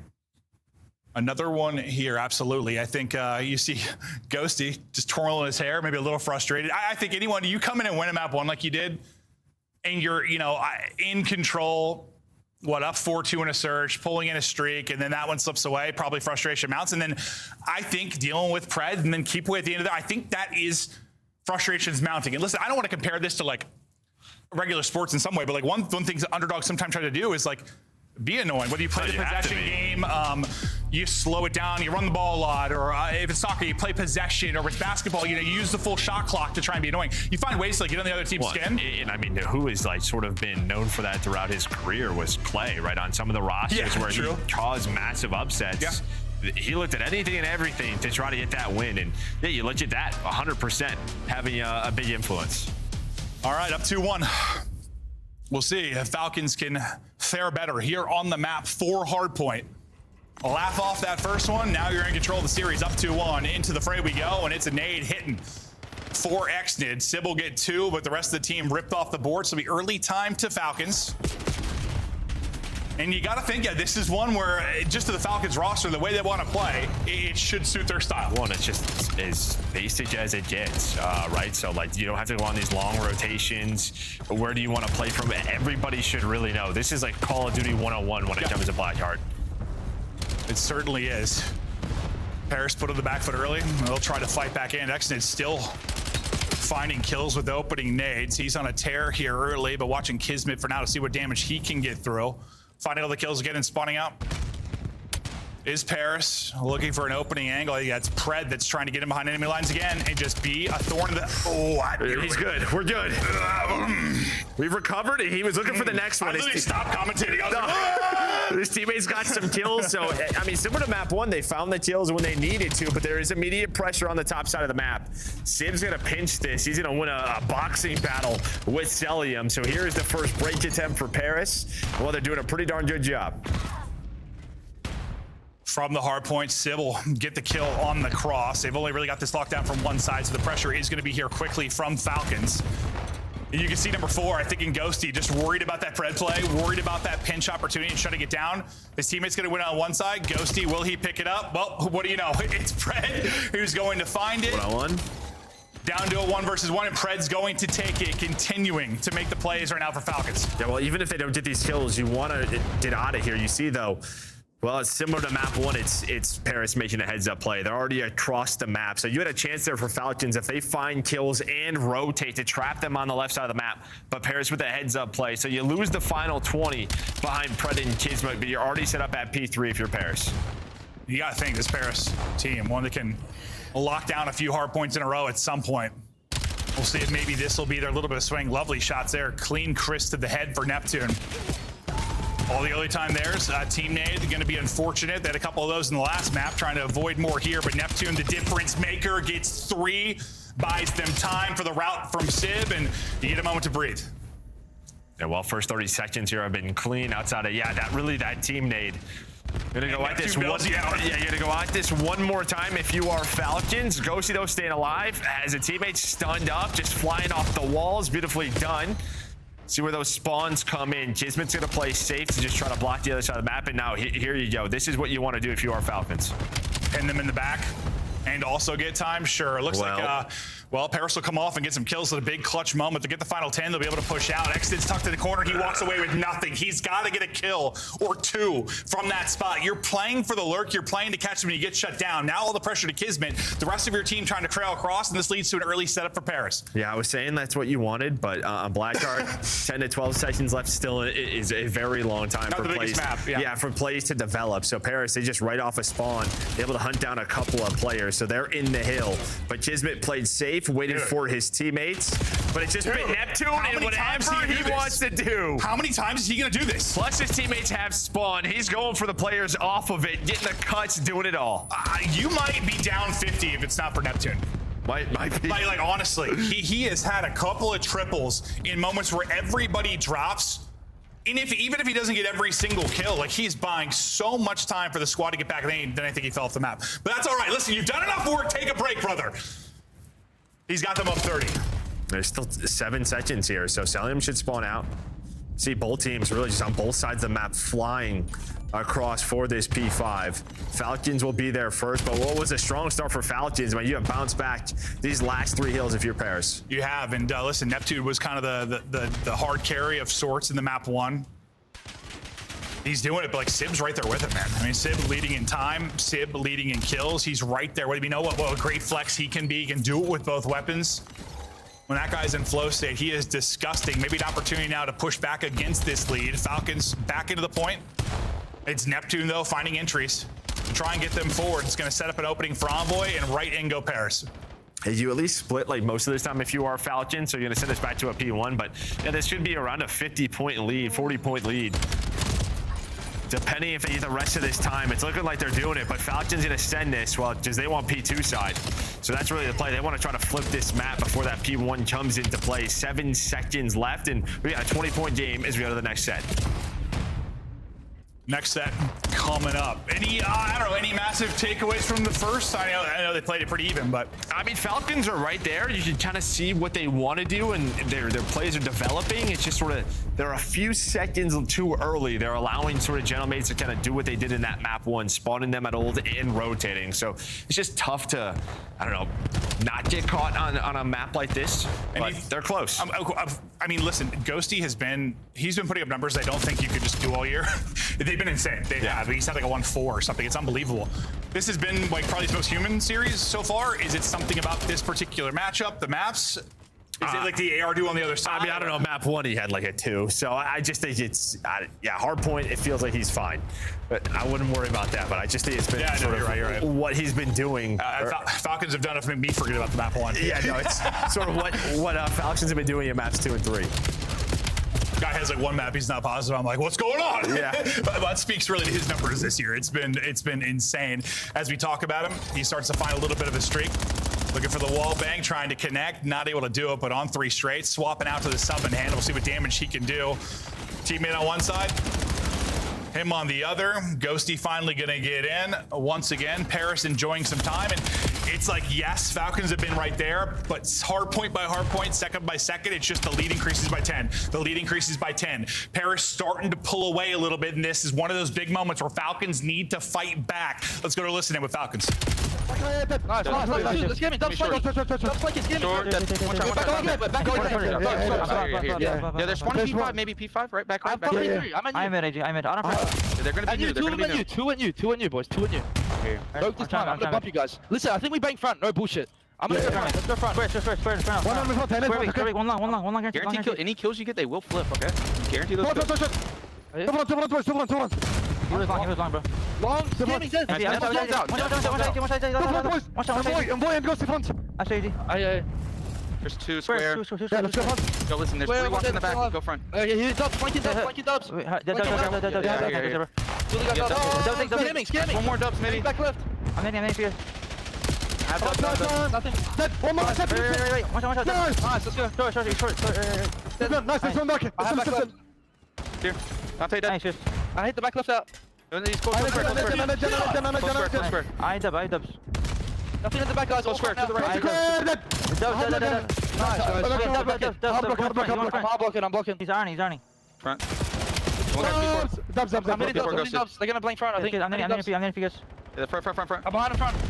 Last guy. Looking for one in the back. Push him. I'm here, AG. He's at the tank, on the tank. I'll kill him. Shit on! Nice. They're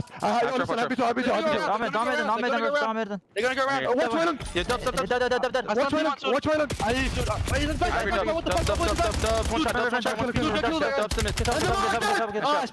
Give me short. Yeah, help full back.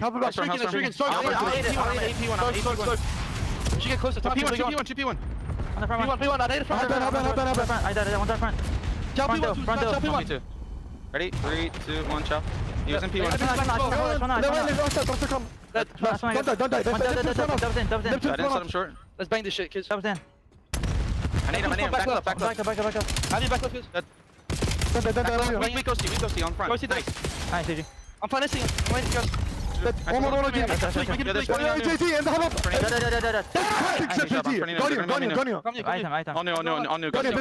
There's 1v2, I think. I'm playing P1 scam. I'm waiting. He was on new. We should go for I'm nading for Huddy. Pred is turned, nearly a lead change, but just shy of it. Opening moments here for Paris, set up the hold. A couple of picks come in though, could be in trouble. Civ has to pop the reload. Cell took damage and he goes down. Stays up to win the fight, but will eventually be traded out. You still have people in the point right now for Paris. Good clearance there to slow it down. Some wild moments over the last 2 minutes. Yeah, but every time, I mean, we were in the listen, it's sort of like we have to break from front. Right? They're just being out-rotated due to the state of the game. They're going to have to do it again. Maybe they find their opening, though. But yes, it was Neptune with 3. Almost with all 4. Locks it down, and that might be the game. Dude, he is insane. We're not done yet. They can't win it here, but dude, I feel like he has won them 100 of their points. Just with the plays he has made, the triples he has walked away with. Insane individual ability. 20 away from the dub now. We get into the mayhem back in mid-map as we head into our 3rd set of rotations. I think it was a double for Neptune again. He's on 5 straight. Will finally be dropped. Oh boy. Envoy, does he find an opening? He does find an opening. The movement there, the gunny not for the second. Paris just have to keep this messy. Don't allow Falcons to find any clean time. And closes out to push to a map 5. But for now, Falcons holding. Yeah, they're locking it down. I mean, Exton's on 4 in a row. You know, the comms are going crazy. 5 in a row. It feels like this is when they start to get going.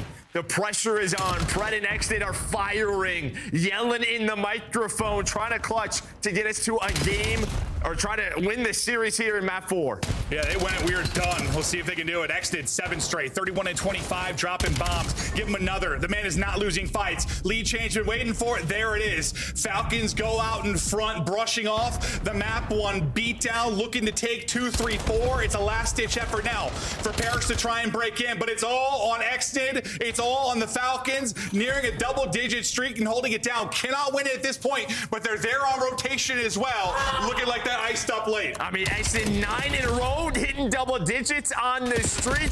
3 more seconds, but that's who? It's Neptune. There is a contest. Ghosty trying to play his life. Pred fires, gets the double, and there we go, Falcons. It looked like we were going to a game number 5, but Exton takes over. Listen, that series is ludicrous. That is the win I need to see Falcons win. I get to kind of take them seriously as a quote-unquote top team. An incredible win. It couldn't have started out worse. They got their asses whooped in the map 1. Just absolutely dominated. Nearly lose the map 2, but they come up clutch. The map 3 is an odd one. And this is a hell of a comeback. I mean, the most they were down was, what, 50, 60? But still, you said stayed in it. Well, it just felt like no matter what, like, again, every time we were in the listening, it was just sort of, all right, we have to break from the front. Like, Paris were out-rotating them. Neptune had so many clutch kills to just make sure that they had the rest of that time. I mean, they get up to around 230 or so after that P5, but it was all Falcons in P1. Just the subs go off. Massive clutch from those guys. And Pred in 3 and 4, he just started to take over. That, you know what Pred is capable of when he really finds his moments. It was phenomenal. I mean, finding all the timings through the flanks when you talk about the overload, so many big kills there. As much as I think Neptune was maybe like the most clutch over and over and over again, he had some insane plays to keep him in it. Pred was really he was solid throughout. And then once he gets going, Exnid starts to get going, and they're just listening, bro. It's like they were playing in a final at a LAN. Yeah. They were absolutely roaring. And then Exnid, I mean, what a fun streak to close it out. Because I like it for Exnid because for the longest time, they couldn't close out a hard point to save their lives. That's true. The worst hard point stretch we've had. They crumbled in so many moments. Now to see him come up clutch in a big moment there, that was awesome. No, it's great. Yeah, I mean, and this is the best hard point team in the game right now. Yeah. You know, we talked about it. It's sort of Black Chart Falcons. This is the map that they've been wanting to see play a little bit more. It's finally back, and there we go, able to win this one. I guess the silver lining maybe for Paris, at least over these last couple of series, is all of their losses have been like so close. All the Cloud9 maps were within like a point or around. Here, it's like the same exact thing. It seems like a couple of moments away from winning these series. It's a little worrisome though. I don't know. It's like turning into a trend. It's a little bit worrisome. Like there is a clear problem. Well, I guess you just start to wonder, like, were they just a little bit ahead and people are catching up? Is that sort of thoughts maybe in your head a little bit? No, it's not that. I just think like maybe the problems that weren't shining earlier in the year now are starting to get shown a little bit more. Okay, well, that'll do it for us too. An insane match. Falcons' first big win. It's awesome to see. Des, talk to us about it. Falcons, game 4, Exnid leading the way. Who saw this possible? You said it. You said he would top frag game 4. I agreed with that. I just didn't think they would win the series. No. Round of applause for the Riyadh Falcons. We have a new player in the mix. They can win this event coming up. This was a staple match that we needed to see. They look legit. They look like a legitimate contender. And Clinton Joe, they just giggled. That was an audible giggle out of Merc. He does not believe the Falcons can win this first major. I'm here to tell you this. Listen, they scoffed over there. We had a conversation about it. The Riyadh Falcons, they have been getting better at a fast rate. They won 4 straight matches. Exnid's performing amongst the best in the league. It's not far-fetched to say they're a contender going into this event. This is a gentleman team that had not lost a hard point. Coming in, you got beat 250-50 map 1. You rally back. Allie, I didn't hear any dog toy noises out of you. Great. Just out of Merc and Maven. Excellent. Do you have faith in these Falcons, or do you think this guy's mind blown right now? Maybe a little bit more than the other side of this room does, but only in the sense of, like, I do agree they're getting better at a very fast rate. I think already the situation this team and what Exnid's been through has already been extremely impressive.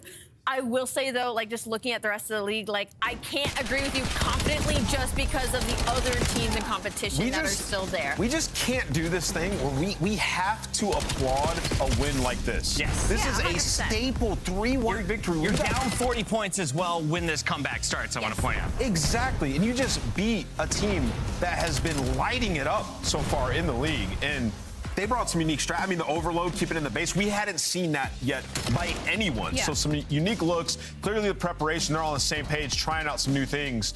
You won a round where they used a Hellstorm in the search, and then you could proceed to win the next 2 rounds to clutch up and close it. And then this map, you're on the ropes. Neptune is seemingly making every play to make the game super frustrating, but you just stayed in the fight the entire time. And when you got your opportunity to 60 them on this P1, they had every lane, every pinch. That was excellent. And you know what? Kind of piggybacking off of that, when I think of that map number 2, I kind of see it in the same way that you see this map number 4 is kind of like in the Search and Destroy. I never felt like Riyadh Falcons were in the driver's seat, but they kept pulling out these plays and these clutches and keeping themselves into the game. And I was like, they're not making the right adjustments. Paris Gentleman is trying to run with it. It's because they don't make it look easy. And I think that's what's difficult to watch Riyadh Falcons when they get these wins, because it is gritty. They do have to pull out a lot of the impossibles, but that doesn't make it anything less impressive. I might look at it different because I felt like they were in the driver's seat in that Blackheart, and Neptune was pulling off the impossibles to win them situations. So I'm with Allie, though. Historically, they've had to pull out some Neslos. They've had to dig deep in their series. For now, though, let's talk with a member of the Falcons Live. Please welcome to the show, Kismet, everybody. The Bulldog gets the bark tonight. Let's talk about the win because, Kismet, you're the glue guy. We've always known that you're the enabler. Tonight, it looked like you enabled both Pred and Exnid to fry on Blackheart. Yes, sir. I mean, listen, those guys are beasts. I mean, I get to play with them every day, so I love it. And I think I've done a good job, like, in these past couple matches that we've been winning. I've kind of found my footing as a role player and, like, in this team, and I think it's starting to show. And, I mean, dude, shout out my teammates. Those guys are freaking, they're amazing, dude. Yeah, Kismet, first of all, that was an excellent win, dude. A staple win for you guys. And you've been on championship teams before. So how does this team where you currently stand compare to some of these championship teams that you have been on? I mean, you could just tell, like, I mean, we have 3 world champions on the team with Clayster with 3 rings. So, I mean, we know how to win.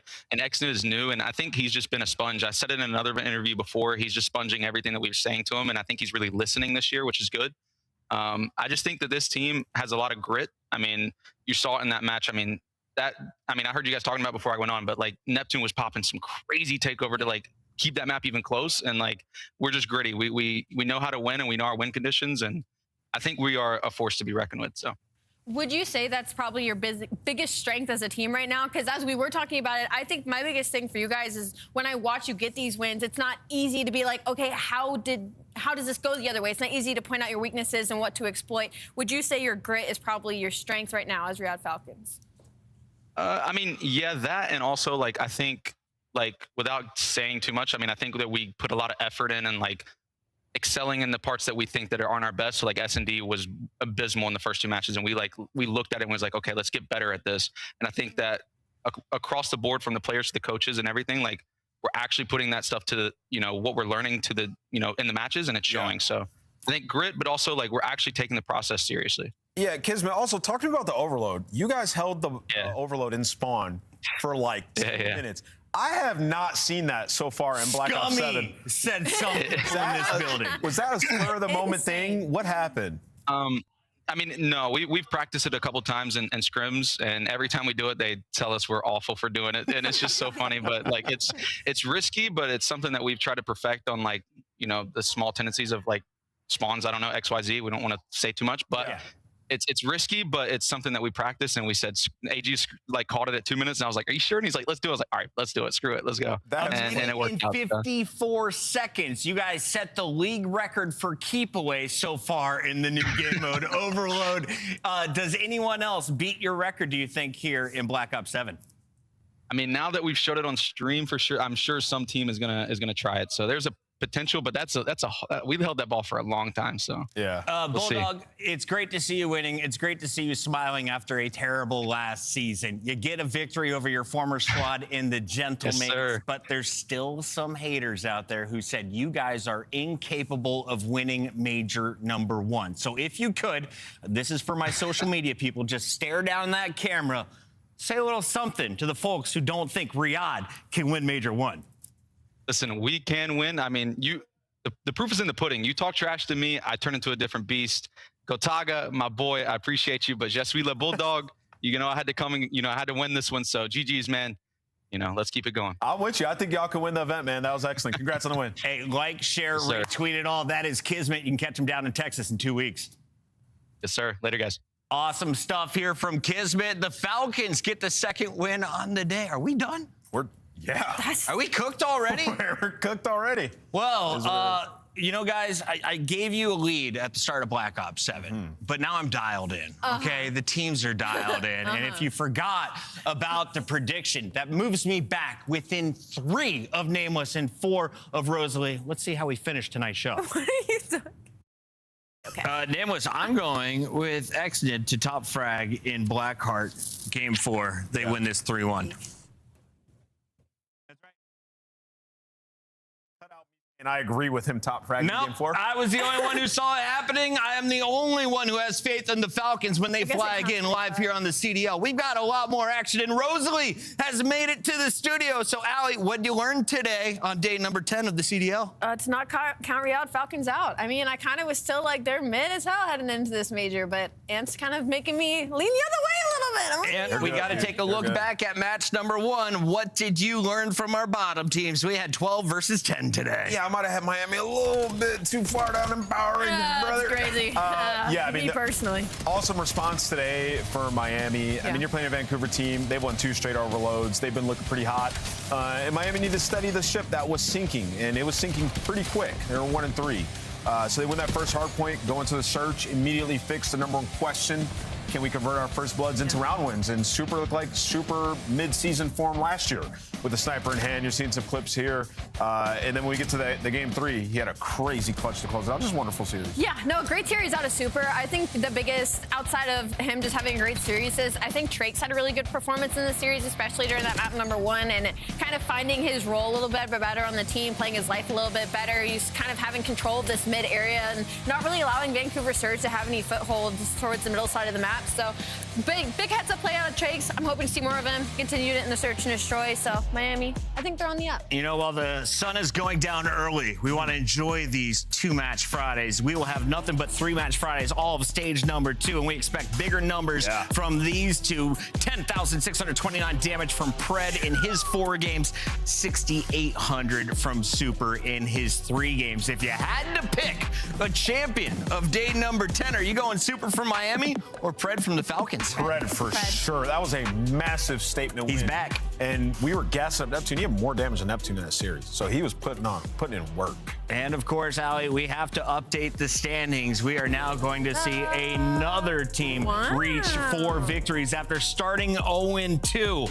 Welcome to top 2 seeds, Riyadh Falcons. What is LA doing over there on the right side of my screen right now? I don't know how much I missed, but for below Boston Breach, by the way. Huge. Yeah, that's insane as well. Boston getting a tough loss this week as well. I'm just happy that we don't have anybody undefeated. I'm happy to see that we have some mix-ups, especially heading into a major. I want to see some crazy upsets, some good games. And of course, we have more games coming your way Saturday and Sunday. Tomorrow, Nameless, how many of these go to a game 5? Yeah, first one has the makings of it.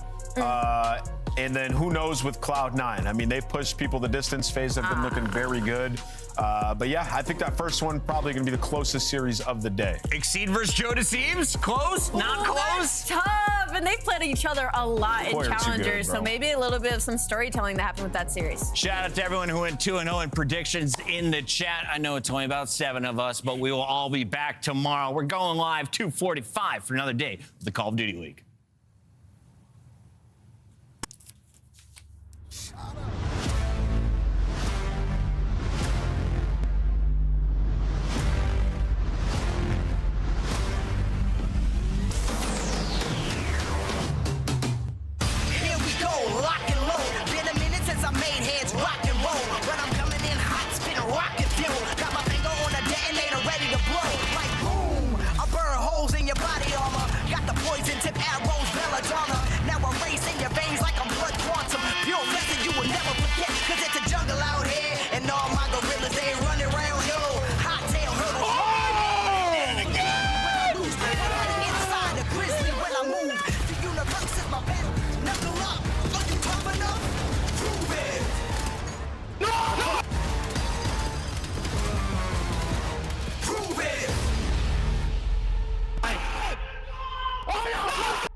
Do they have flag?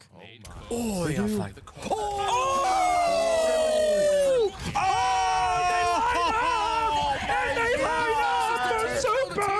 Oh no, I would have did the same thing. And he's giving them some extra loving. No. A few moments later. They want me to? Able to connect Investigate this man right now. Investigate him.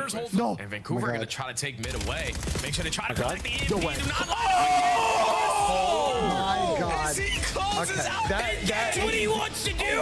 Okay. Oh! He did it again! He did it again!